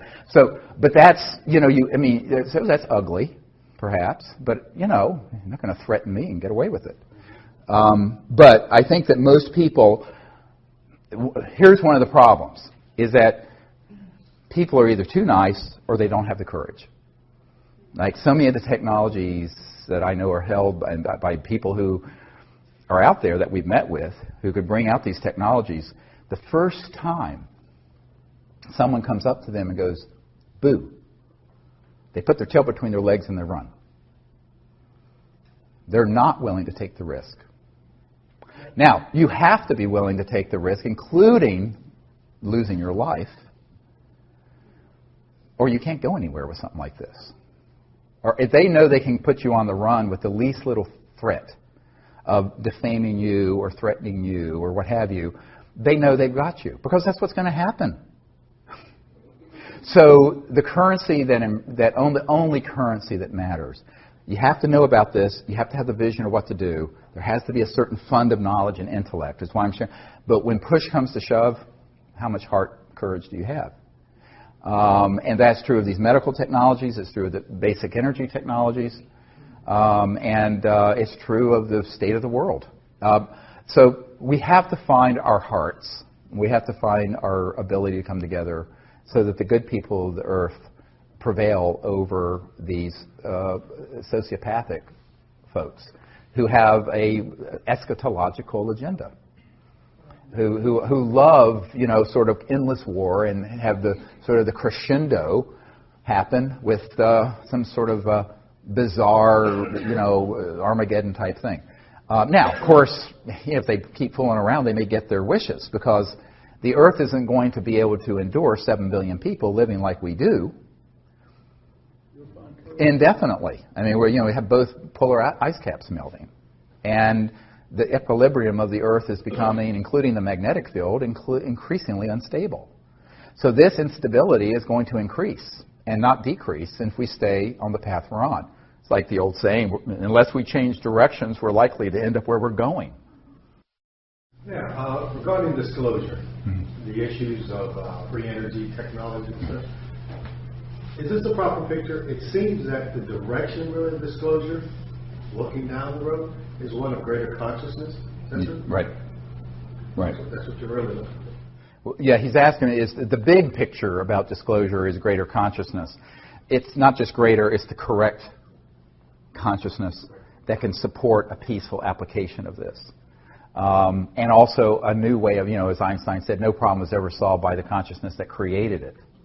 And the problem of endless war and the problem of taking every advance of technology and turn it into a new type of club to hit someone in the head with, this is a big problem. And as this colonel in the Air Force pointed out, these technologies would enable someone in another country to deliver a payload in less than a second from the Middle East to Washington. Think about it. Okay, so all technologies can be weaponized. Now, in covert programs, they already have been. But so on the one hand, we have to acknowledge that there's this secrecy. It needs to be overseen properly. But the disclosure is when the work begins. When this information is fully out there, including the technologies beginning to come out, we're going to have to completely change the way the world thinks and works. Now, it's going to have to be a world of collective security, where if there's anyone, anywhere on the face of the earth, that weaponizes and tries to use these technologies for harm, they are stopped by all means necessary. And I mean all means necessary. Could we do it? Yes. Now, do we already have the means to monitor and enforce that? Yes. Why haven't we? Because they want to subvert world peace by keeping endless war going. Because war, for the recorded history of the human race, has been the central organizing principle of every city, state, and nation. And they don't know what to do. How do you organize people if all of a sudden there's world peace? So, an interplanetary peace. So, I always point out, we don't want to have a unified, peaceful world in order to have interplanetary war. Now, this is the going backwards, a big step, not forward. So, but that is the biggest jump in human consciousness we've ever seen. And it is a spiritual and social, psychological issue more deeply than it is a technological or information one. Absolutely, 100%. Yes, sir? There's so many people now worldwide working on zero-point energy. It almost feels like the genie's out of the bottle, and the forces of be cannot possibly contain all of them. What is your view? Are any of them close? Yes, so there's so many people working on zero-point and similar approaches, and the genie's getting out of the bottle. Can they contain all of them, and is anyone close? Yes, they can contain them, and yes, there are people close. In fact, there are people who have them. Let me give you one example. We believe there's a fellow named Rossi in Italy who has a device that generates apparently over unity excess energy and heat. Although no one knows the mechanism of action, he's keeping it a trade secret. Very big and probably fatal error. The people I've met with who have developed these systems have all either taken it to their graves or had them confiscated before they can get out to the public significantly because of some central strategic errors that have to do with the idea that they're going to be able to handle that technology like you would a new app or a new Silicon Valley computer system. When you're dealing with something like this, it has to be done completely openly, open source, and you have to have millions of people know what's happening in real time. Stan Meyer took his knowledge to the grave. You know, if you look at the workshop I did about a year ago here, is that there have been literally hundreds or maybe thousands of people who have discovered this same effect. And they've all made the same set of predictable errors based on their handling the technology as if it were conventional technology, when it is not. And so I would say, yes, there are people out there who are working on it. Some, I believe, have. I have a friend at Stanford University who knows a man at the National Security Agency who confided that they're tracking what Rossi is doing very carefully, which indicates to me where there's smoke, there's fire. If Rossi's listen, heads up. So, but strategically, tactically, and strategically, he's handling it in a way that guarantees failure. Because by keeping it tightly held, coveting, trying to keep it secret, overly concerned with monetizing the technology instead of getting it out, he is going to step into every booby trap that's been set out there. And the chances that it will make its way out to the public is infinitesimally small. And that's not just true of Rossi's technology, but of every other person who has that same idea. Again, it's because the system exists to hoover up, suck up all those technology and sequester them. Now, I just recently learned in the last couple months of a man who was working with a group of investors who was funding a man up in New York at a university, a professor, a physicist, who had discovered how to take just natural gas and burn it so there was zero carbon and 100% utilization. That technology was going through the second round of funding and was bought out by a division of the Army and black-shelved. This is fairly recent.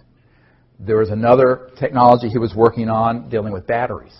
And as you know, like Tesla Motors has like 900 pounds of lithium batteries in that car. It's a very inefficient system.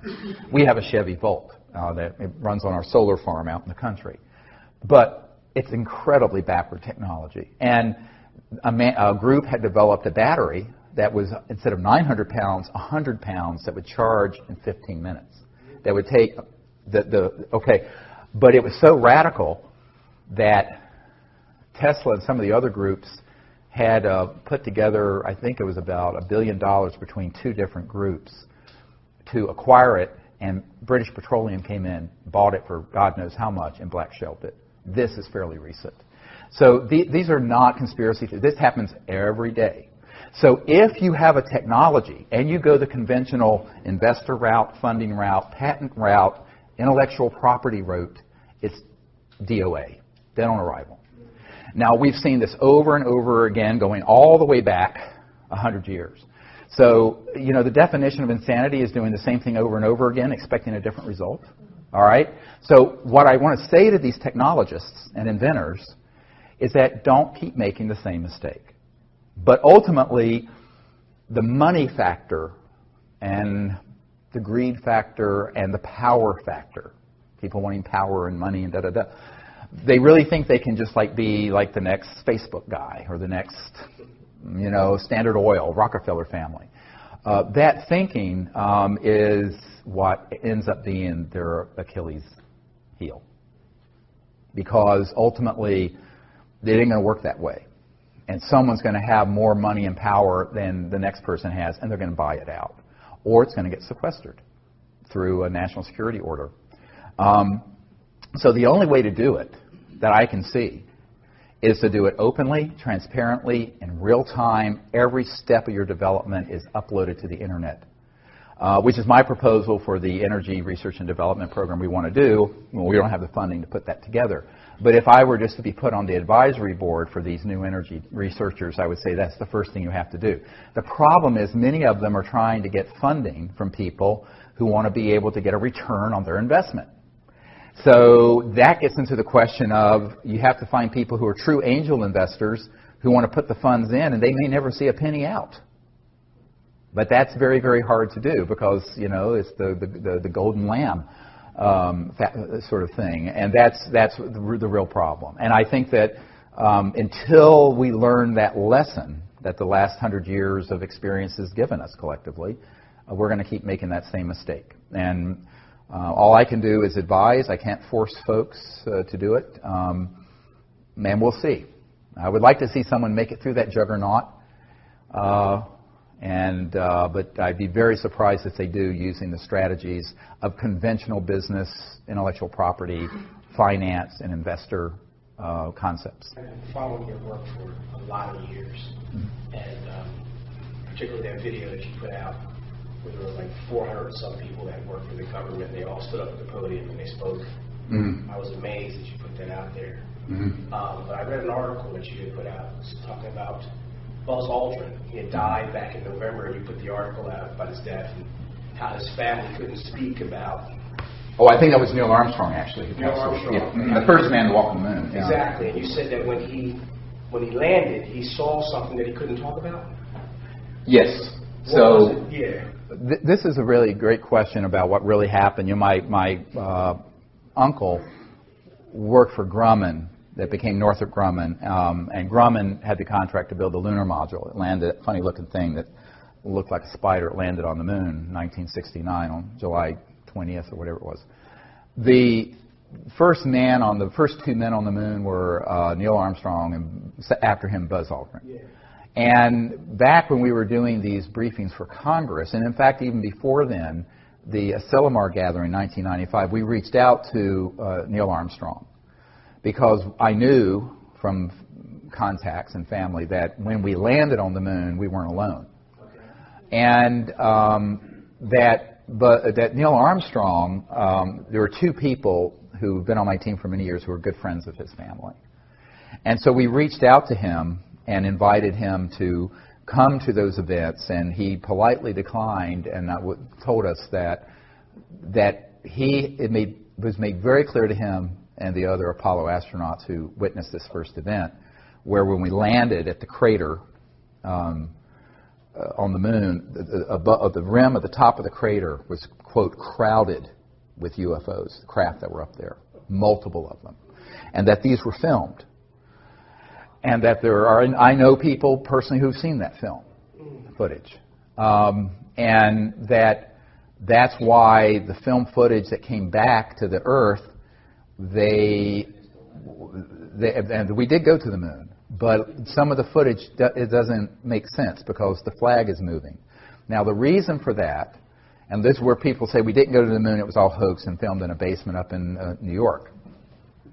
The truth is we went, but during the lunar orbiter, going back before the Apollo mission, we actually were circling the Earth taking the first early digital photographs.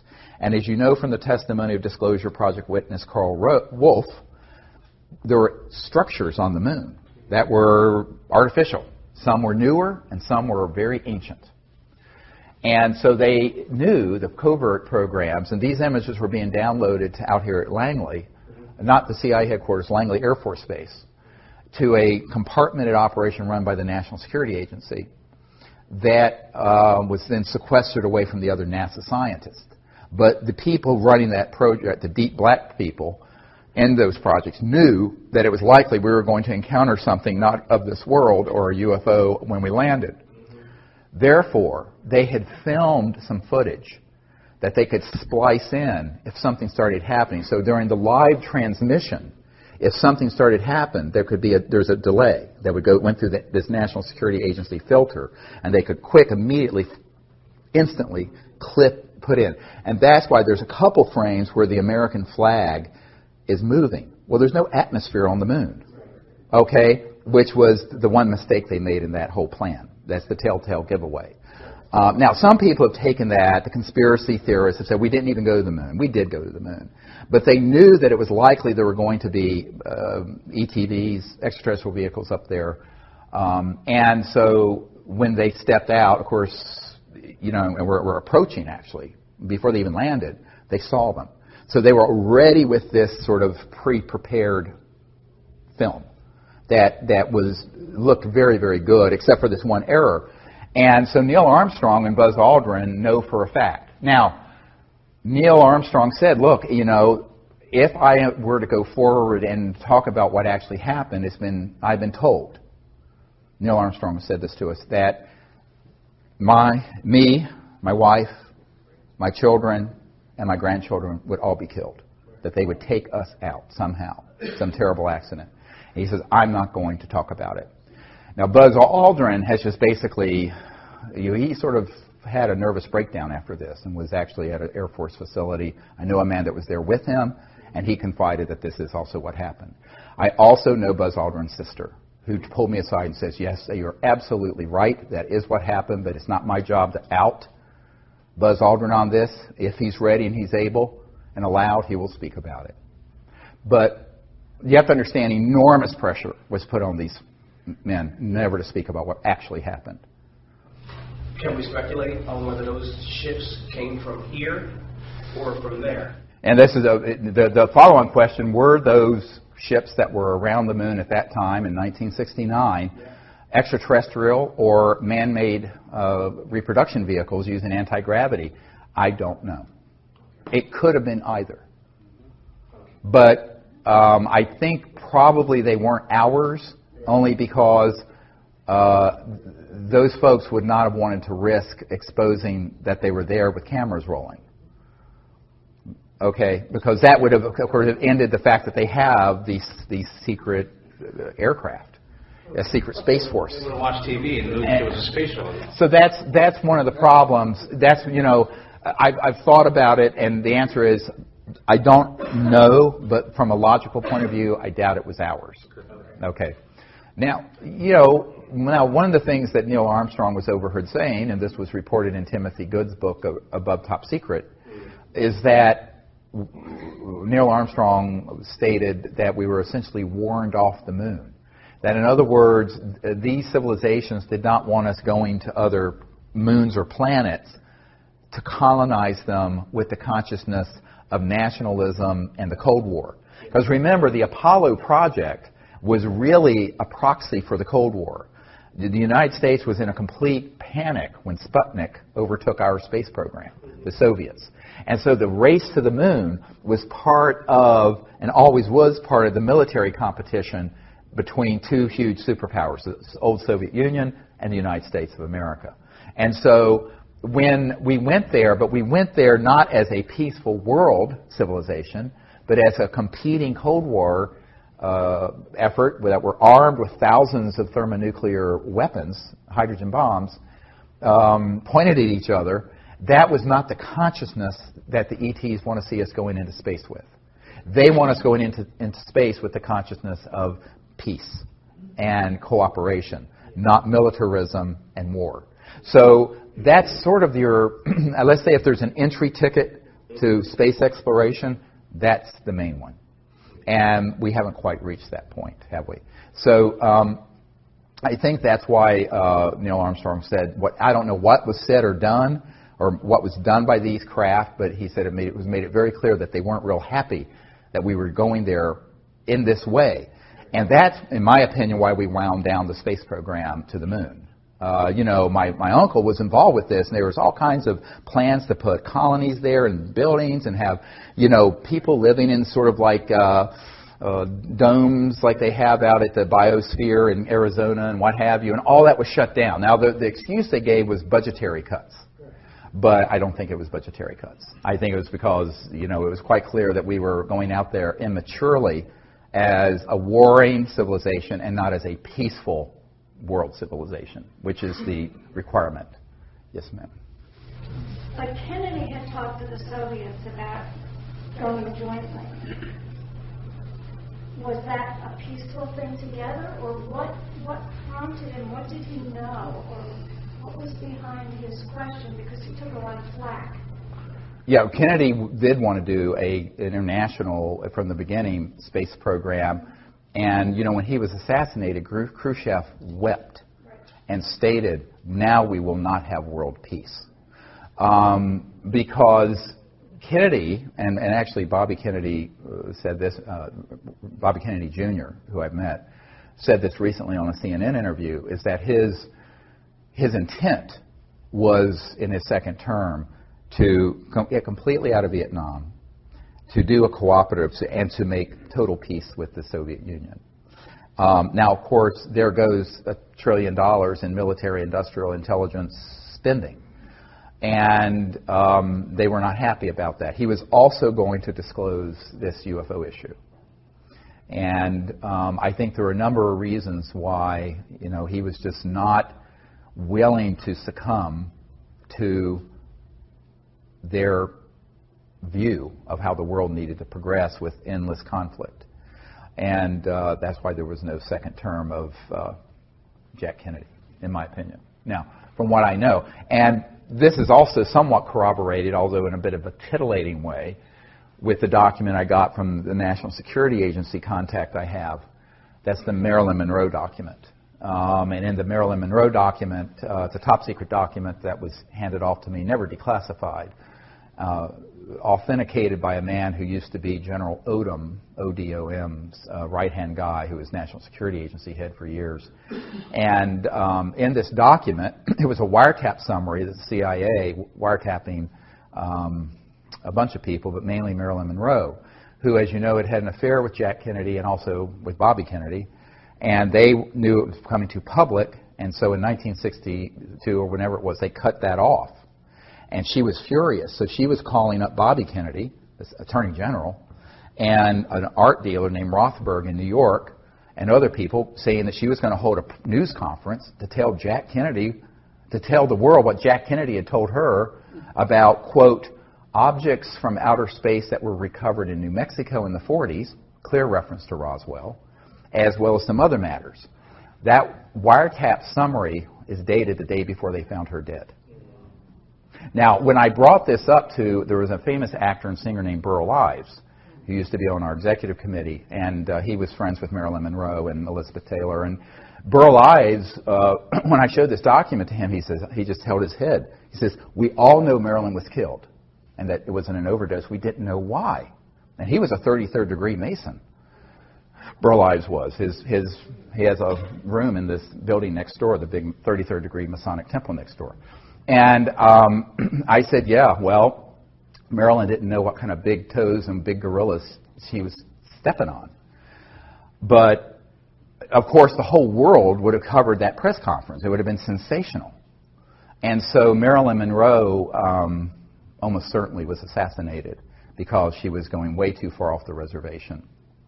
And this document has the proper project code names and code numbers for that era. Project Moondust, Project 46, some of these key project code names and code numbers for the early 60s. I have that document. It's in my first book. It's there for anyone to read. It's explosive, and it's dispositive, actually. But unfortunately for Marilyn Monroe, you know, she didn't realize that this was non-trivial. This is not a trivial thing to hold a press conference, a person of her stardom in that era. I mean, she was huge, talking about these specific issues because she had learned that apparently in pillow talk with Jack Kennedy. And so it cost her life in order to keep that quiet. Well, I was wondering, the organization is an invisible organization that more or less runs the whole thing. If you were going to put a face on it or an organization, do they hold regular meetings, or how do they operate? They have to do some kind of thing. Very good question he's asking. You know, this group, Magic Control, the Majority Committee, Joint Intelligence Committee is what it is called. That's where MAGIC comes from, MAJIC. They do have meetings. It's actually transnational. There are people from other countries involved with it, not just U.S. Always has been transnational. The U.S. is key because it's the economic and technological powerhouse, but Great Britain is also very important in all this. And, you know, there are various people who have been on the senior committee, such as Admiral Bobby Ray Inman. I know for a fact he was the head of the National Security Agency. Prior to that, he was Deputy Director CIA. And then he became a board member of Science Applications International Corporation.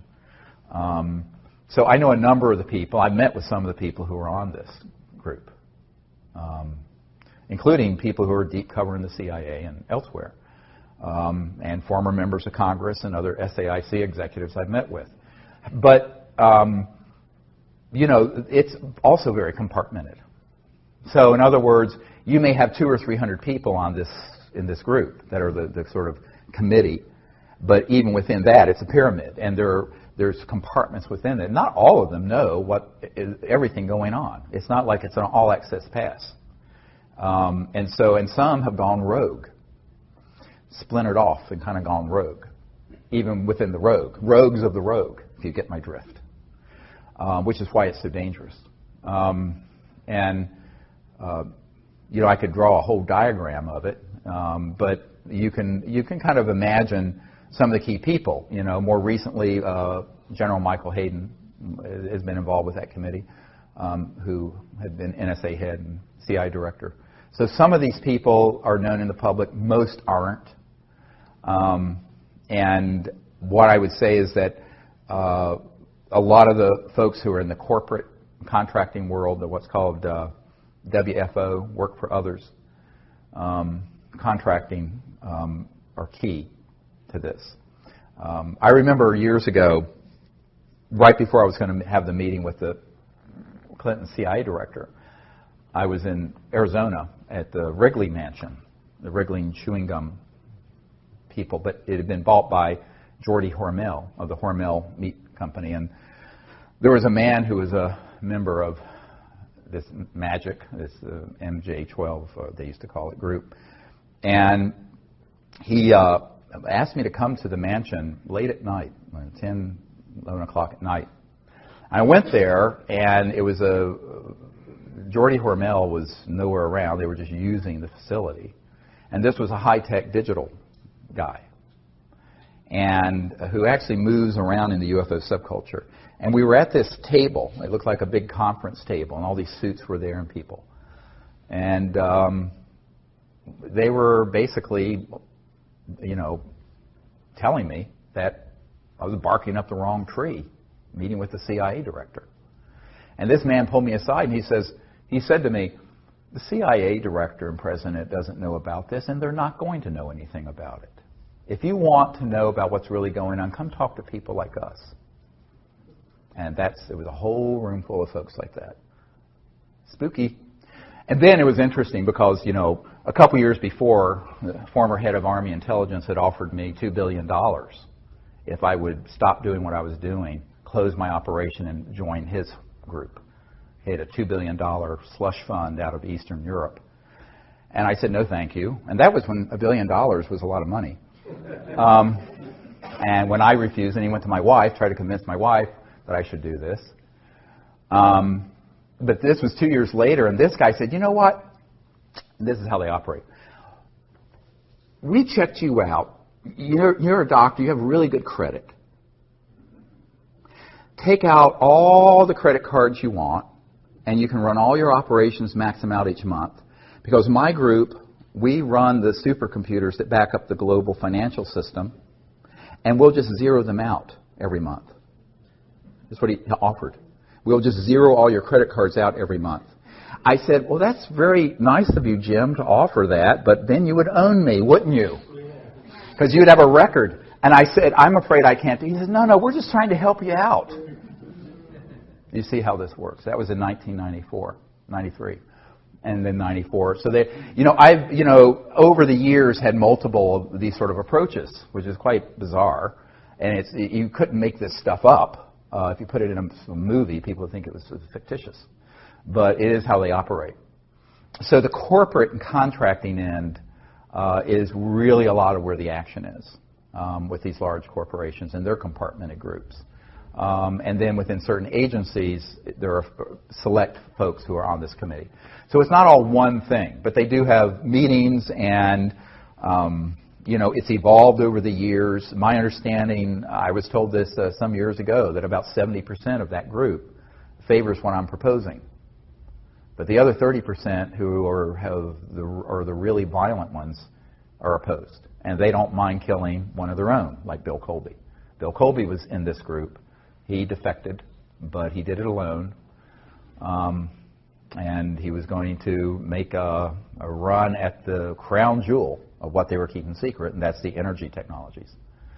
And that, as I mentioned, that week they found him floating down the Potomac River.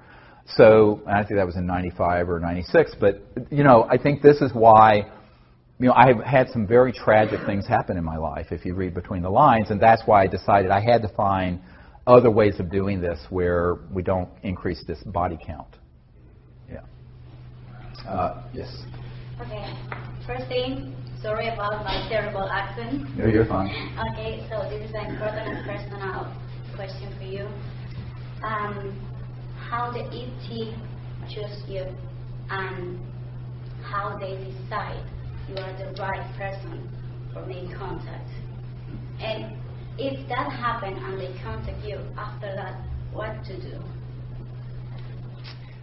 She's asking how the ETs choose, not me, but you, a person in general, to make contact.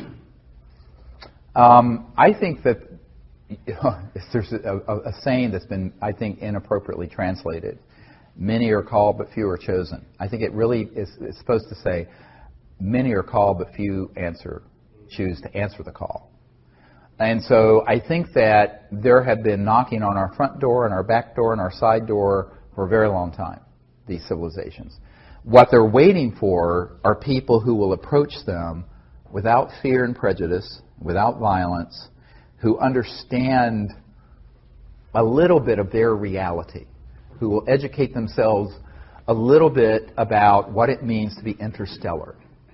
And to be interstellar means to be in an extraordinarily high state of consciousness, personally, but also your technologies are interfacing with consciousness.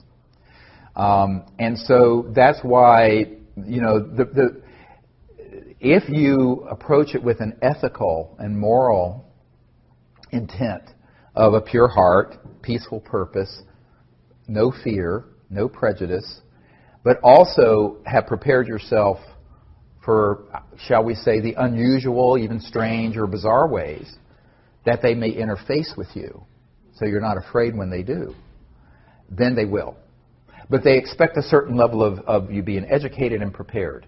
And then they will. And I don't think it's, you know, I've always said I don't think I'm special. I don't think anyone is disabled from being able to make contact. I think it's them willing to go through the process of training and education, but more importantly, what is the purity of your heart and intent? You know, it can't just be because you want to see a UFO and be entertained, like dolphins at SeaWorld. It has to be for a sincere purpose to be a liaison between humanity and their culture. And if there's that purity of intent, then I think you'll be astonished. But there's also the preparation that has to happen. The reason for that is, if you read the last book that we put out about extraterrestrial, the Countdown to Transformation, extraterrestrial contact, Countdown to Transformation, and you read the accounts our senior team has had going around the world, some of it's very strange stuff. Like we have a team up in New York where there are these two wonderful ladies, and Diane and her wife, Marilyn, when they first read my book, Hidden Truth, Forbidden Knowledge, had their cell phone access, I forget which one, was at the dentist office. And all of a sudden, this sphere appeared on her phone, and the C-steady tones, those tones we use, started playing over the speaker system of the entire dentist's office and over her phone. And this happened multiple times until she came to the Outer Banks of North Carolina and got trained and just had amazing contact. But it was very strange stuff. And in fact, the dentist came out and said, "What's that weird music?" And it sounds like something from outer space. And it was all coming through. I think it was Marilyn's phone. I'm not sure. Or Diane's. It was Diane, yeah. So there's all kinds of ways where they will sort of initiate you and test you to see if you're ready for...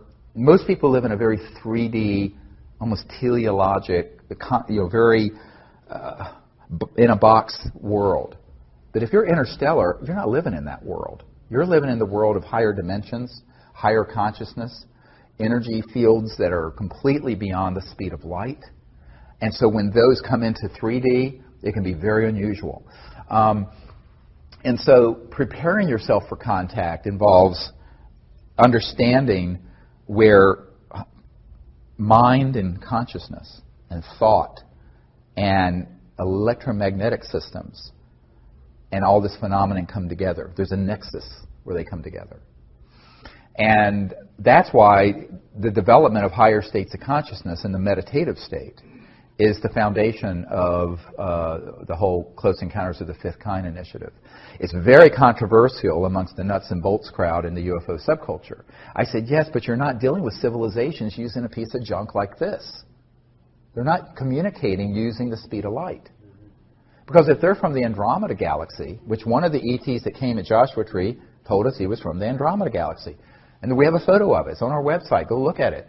This is 2.5 million light years from Earth. At the speed of light, it would take 5 million years to get a signal from there to here and back. 5 million years. Homo sapiens haven't been on Earth for 5 million years.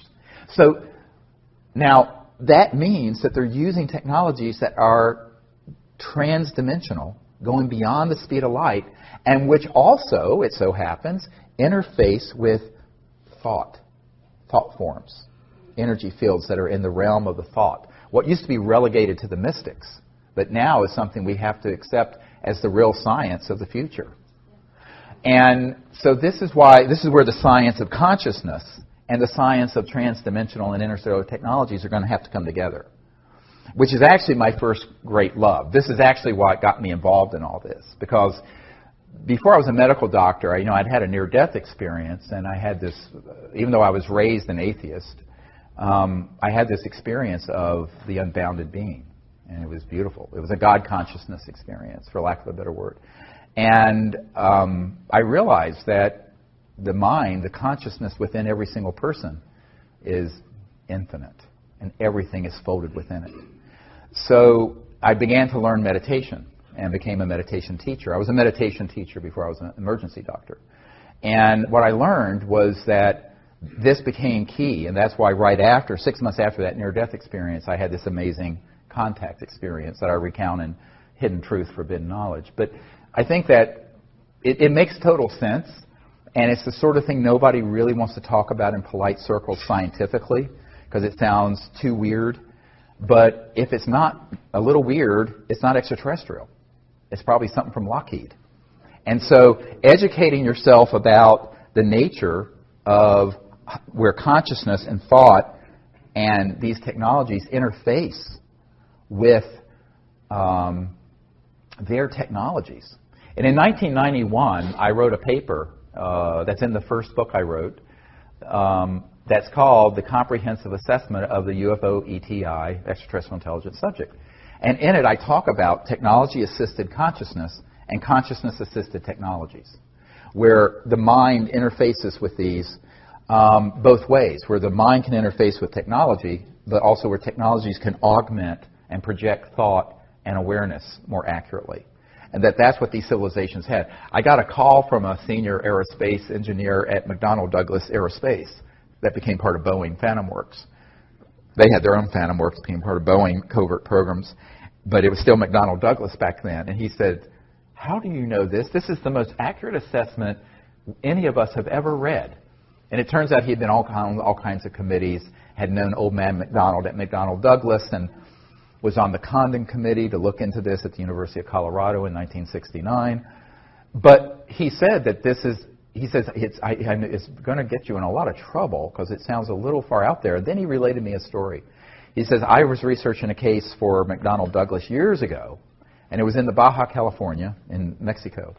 And a craft had materialized, and this ET just appeared outside of it. And he had sort of a little black box, or rectangular box here at his solar plexus. And the person who had the encounter said that as clear as you would hear words in your ears, this being was communicating with his mind. And he was thinking back, and he knows that this device was receiving it and augmenting it and facilitating it. And it was going back and forth, all through thought. And he said that was a very, very solid case. He interviewed the people directly. And I said, well, that doesn't surprise me. I said, how else are you going to communicate interstellar? You have to go at the speed of thought, not the speed of electromagnetic signals. Now, this, of course, opens you up into the ridicule of the tinfoil hat crowd. But there is a serious science. And by the way, it is why the people at the science director at the CIA and other places know that we're onto the real thing. I had an NSA guy come up to me and said, they're very mad at you because you figured out the Rosetta Stone of contact. And it involves consciousness and thought, transdimensional physics. But it is also the thing that gets you in the most trouble the most quickly in the conventional world, mainly because the conventional world has been miseducated about science, technology, consciousness, religion, thought, everything. I mean, it's almost like everything you know is wrong, but or partially wrong. But that's where you get the preparation, is really in developing your state of consciousness and having this intent. And then you just go out there and put yourself at service. And if you say, I'll be at service to doing this, almost anything is possible. What are your thoughts on crop circles that you have? Like, certain messages and things that they're trying to send through these? Great question about crop circles. And by the way, just hold Colin Andrews in your thoughts and prayers. I got an email late last night that he is in critical condition, is at Yale University Hospital with a type of heart condition, and he is in really critical condition. He's the premier crop circle researcher. He's a really good friend since 92, 91. So, I was shocked to hear this last night. But I would say that, the majority of crop circles at this point are hoaxed. However, the ones that have been authentic are really amazing. The problem is sifting out the noise from the sound. It's just like UFOs. What part of it's man-made and disinformation and hoaxed, and what part of it is real. But my own sense of it is that it's certainly a way that they're trying to visually convey almost archetype knowledge of symbols and shapes and, if you will, sacred geometry through a very visual medium, transdimensionally. And the way I think they're created, because Colin Andrews and I interviewed a farmer, believe it or not, his name was Mr. Bull. It's like, you can't make that up either, near Alton Barnes. And he had been out on his farm in daytime, and there had been a crop circle that had formed, and then he was there when this energy field just came out of the sky, and it was like a mobile black hole. And it came down, and all of a sudden, everything started swirling and moving and bending down around it. And what I figured out by studying the real crop circles, and, the Seasteady logo is a crop circle that we communicated visually to the ETs that they put into a field in 1992. And that whole story is a fascinating story. But what I figured out is that what they're doing is that they're augmenting or increasing the gravitational field over a certain area with a template, if you will, like a cutout, like a blueprint, electromagnetic blueprint, that then goes and lays this down very quickly. Now, the ones that are hoaxed are just smushed down. But these are very fascinating. And so if you can imagine creating a counter-rotating electromagnetic field that causes levitation, which is what anti-gravity is, in a certain resonant frequency, using crystalline materials and nanocrystalline materials. We know exactly how this works. But then reverse that. You're increasing the gravitational field, so you can have an object way out in space, and it kind of targets an area very specifically and can create this energy field that then pulls the crop down instead of lifting it up, but in a very specific pattern. It goes very quickly. And that's how we figured out how they're making it, how they're making the authentic crop circles. Yes? Are we finished? Have you heard of the Kesh Foundation and any of his work? Yes, I've heard of them. We've corresponded, and we've asked for, evidence of proof of principal operation and never gotten anything. So we're still waiting to see if they have anything. It's easy to make a claim. Our requirement, as you know, for these energy technologies is transparent conveyance of them to us with transparent testing, but more importantly, third-party creation of the effect, which is the sine qua non of science. If it's not reproducible, it's not science. It has to be reproducible. And so that's what we've asked for, but we haven't gotten anything in response yet. So, yes, sir. You spoke about how difficult it would be for a craft to come down without getting shut down, that there's so many things in place that as soon as they would show up, somebody's there right away.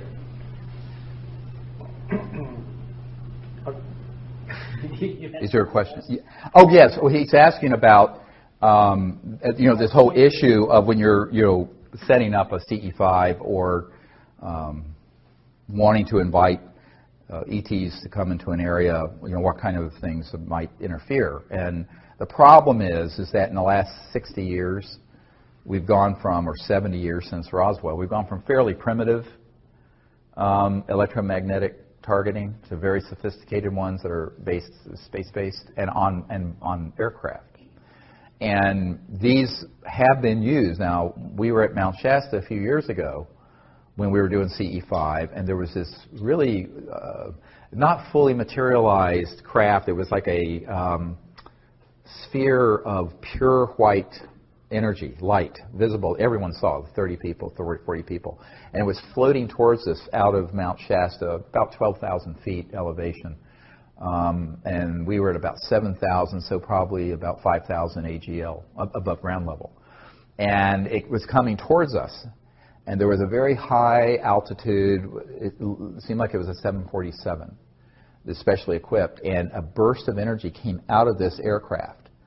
And at that instant, this partially in this dimension craft vanished, and this energy field, it was invisible, but came in about 200 yards in front of us into the woods and crashed through the woods, ripping the tree limbs off in the trees, and actually impacted the earth and went boom, and then boom, boom, boom, boom. It for 15 seconds shook the earth. And I thought we were expecting to see a mushroom cloud. Nothing. It was just a directed energy weapon. And that was one of the few times where I was really scared for my group. And I thought, my God, we're all going to get killed.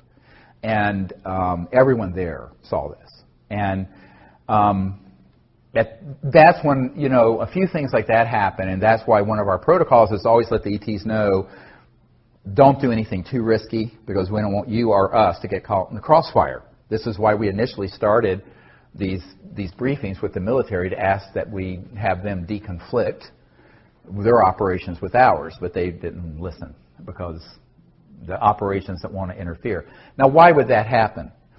They don't want CE5 events to go so far that it results in a massive, open, dispositive event that can't be ambiguous. And that's why it tends to be quick, strange. Now, can that change? Yes, perhaps. But people have asked me, why don't you go to the Amazon? Or I don't think it matters. Because the weapon systems I've been briefed on are geospatial. They can be moved. And there can be on what look like satellites or aircraft that can be anywhere in the world.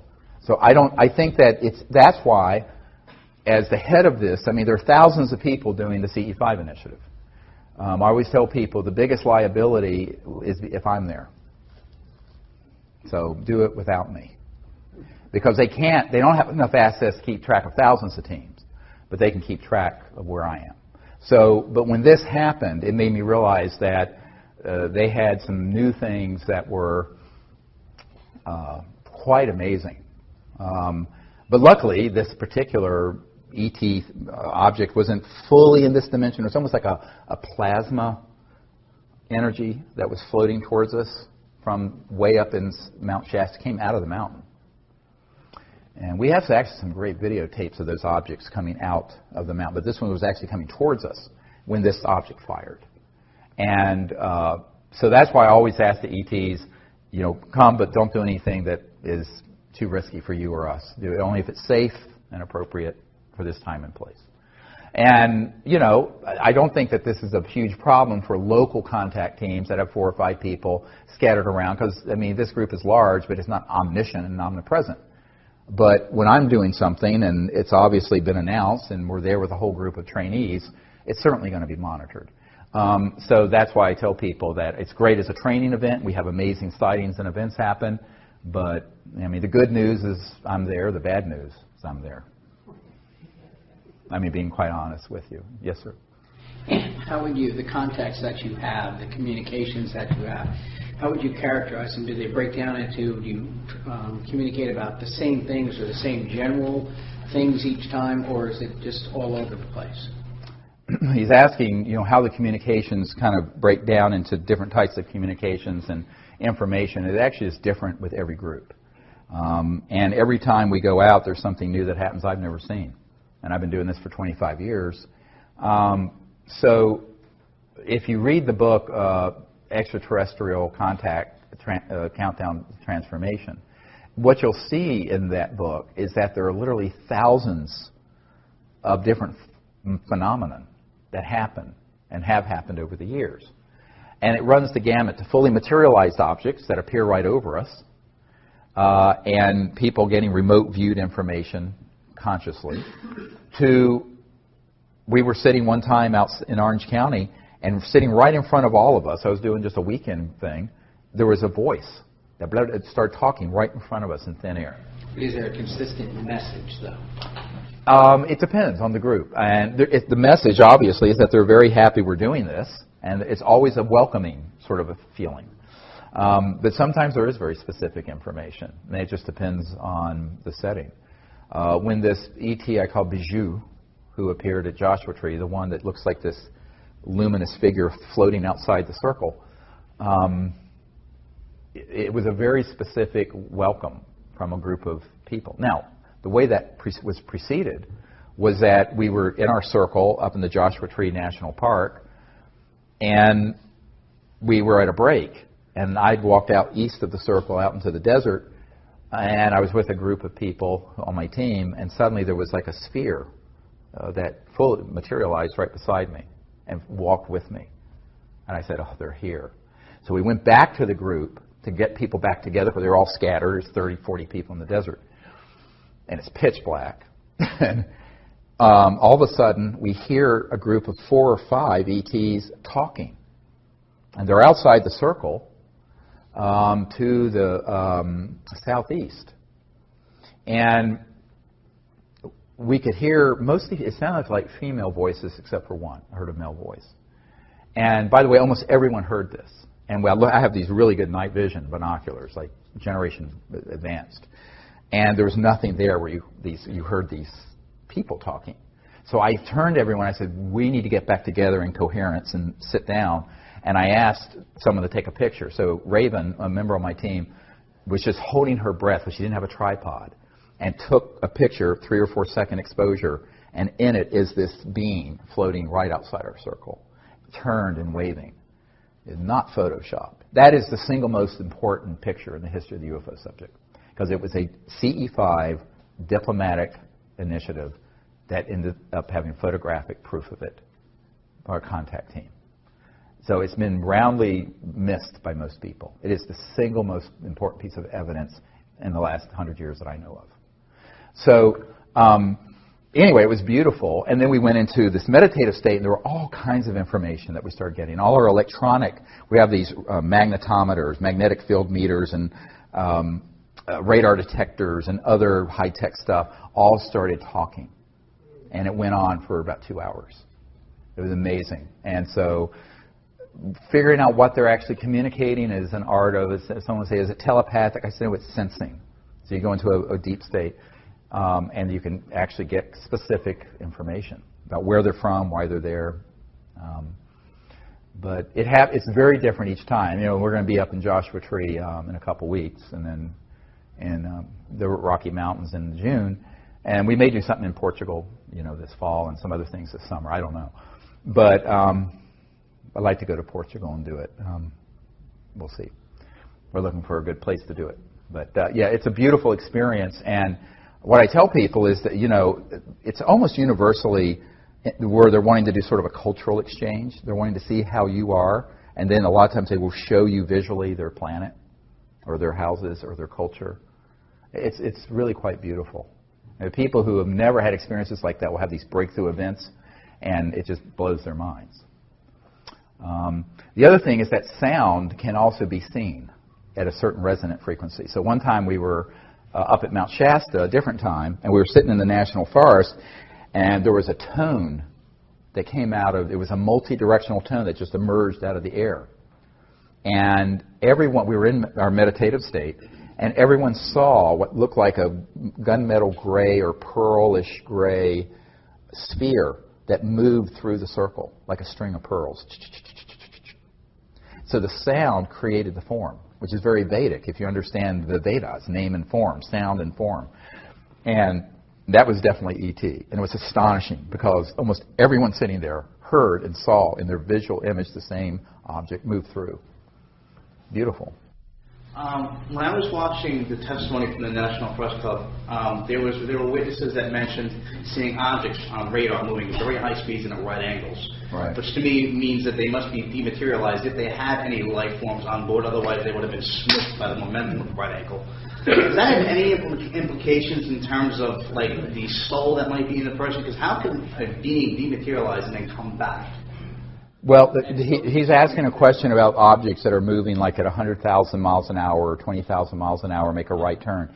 Actually, they do not have to be dematerialized. What they do is that they can create, if you will, an energy field around the craft that is kind of like controlled for one gravity. And so even if you, and it moves with the object. So this is field propulsion, all right?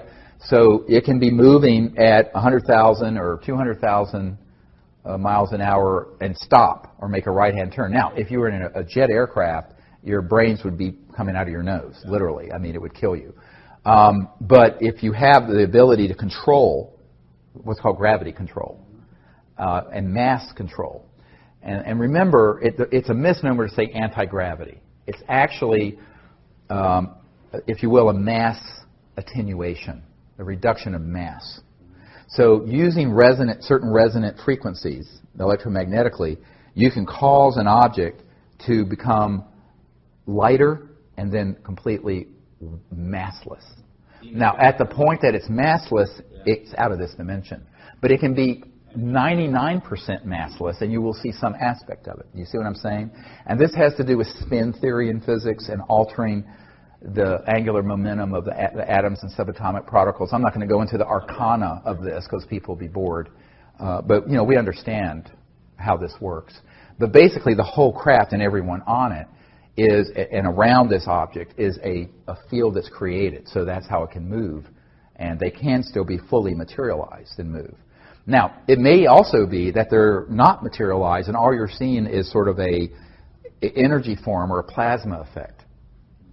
Such as when Stoney Campbell, who was an Air Force security officer at the Air Force Base in Oklahoma back in the 60s, and there was a cobalt blue sort of a chevron or triangular craft that came over the hot nuclear-armed aircraft that we had there. And he and the other security guards could see it, but it wasn't solid. It literally could go straight through the aircraft. But it was enough in this dimension that it set off all the alarms. So all the pilots had to go into the hot area and take off. And this is in the disclosure book and in the material. So, but in that case, they were like, what are we seeing? It was almost like an apparition. Because what they were doing, they were checking out our nuclear weapons, but in a form that wasn't fully solid. And to understand that, you have to begin to understand how you can sort of change mass to where it crosses over into just energy, pure energy, which all mass really is pure energy, but that's all that's left and represented, and then tweak it a little more, and it's invisible.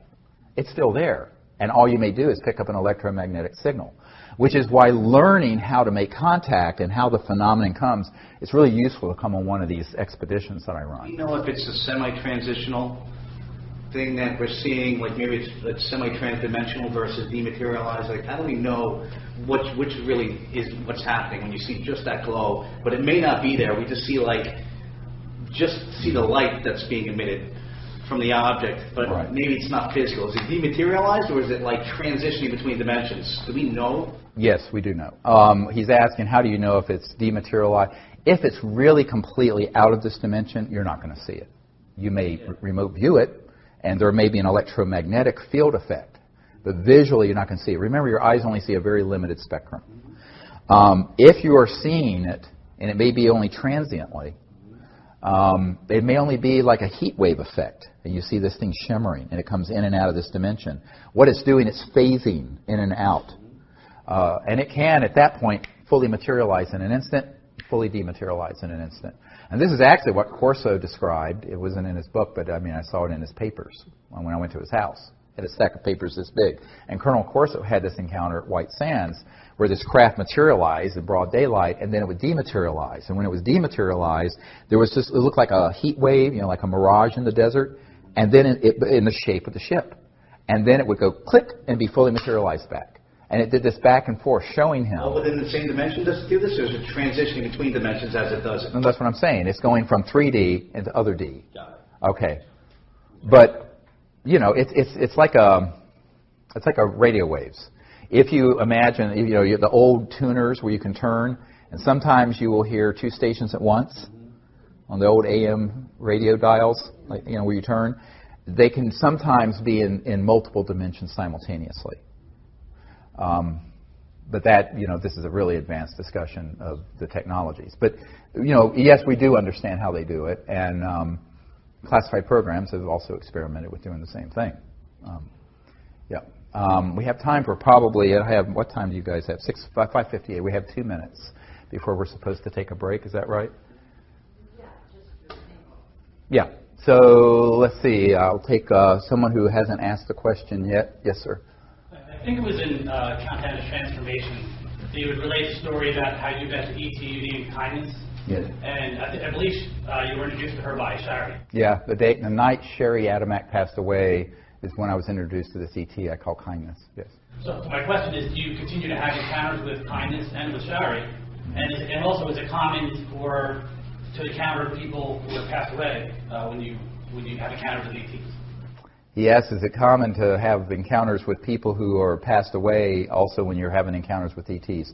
I don't know if it's common, but it does happen. And remember, if you go beyond the speed of light, what I call the crossing point of light, you go into energy fields that begin to approximate what the mystics used to call the astral, which is closely approximated to, if you will, the afterlife, that astral aspect of your body.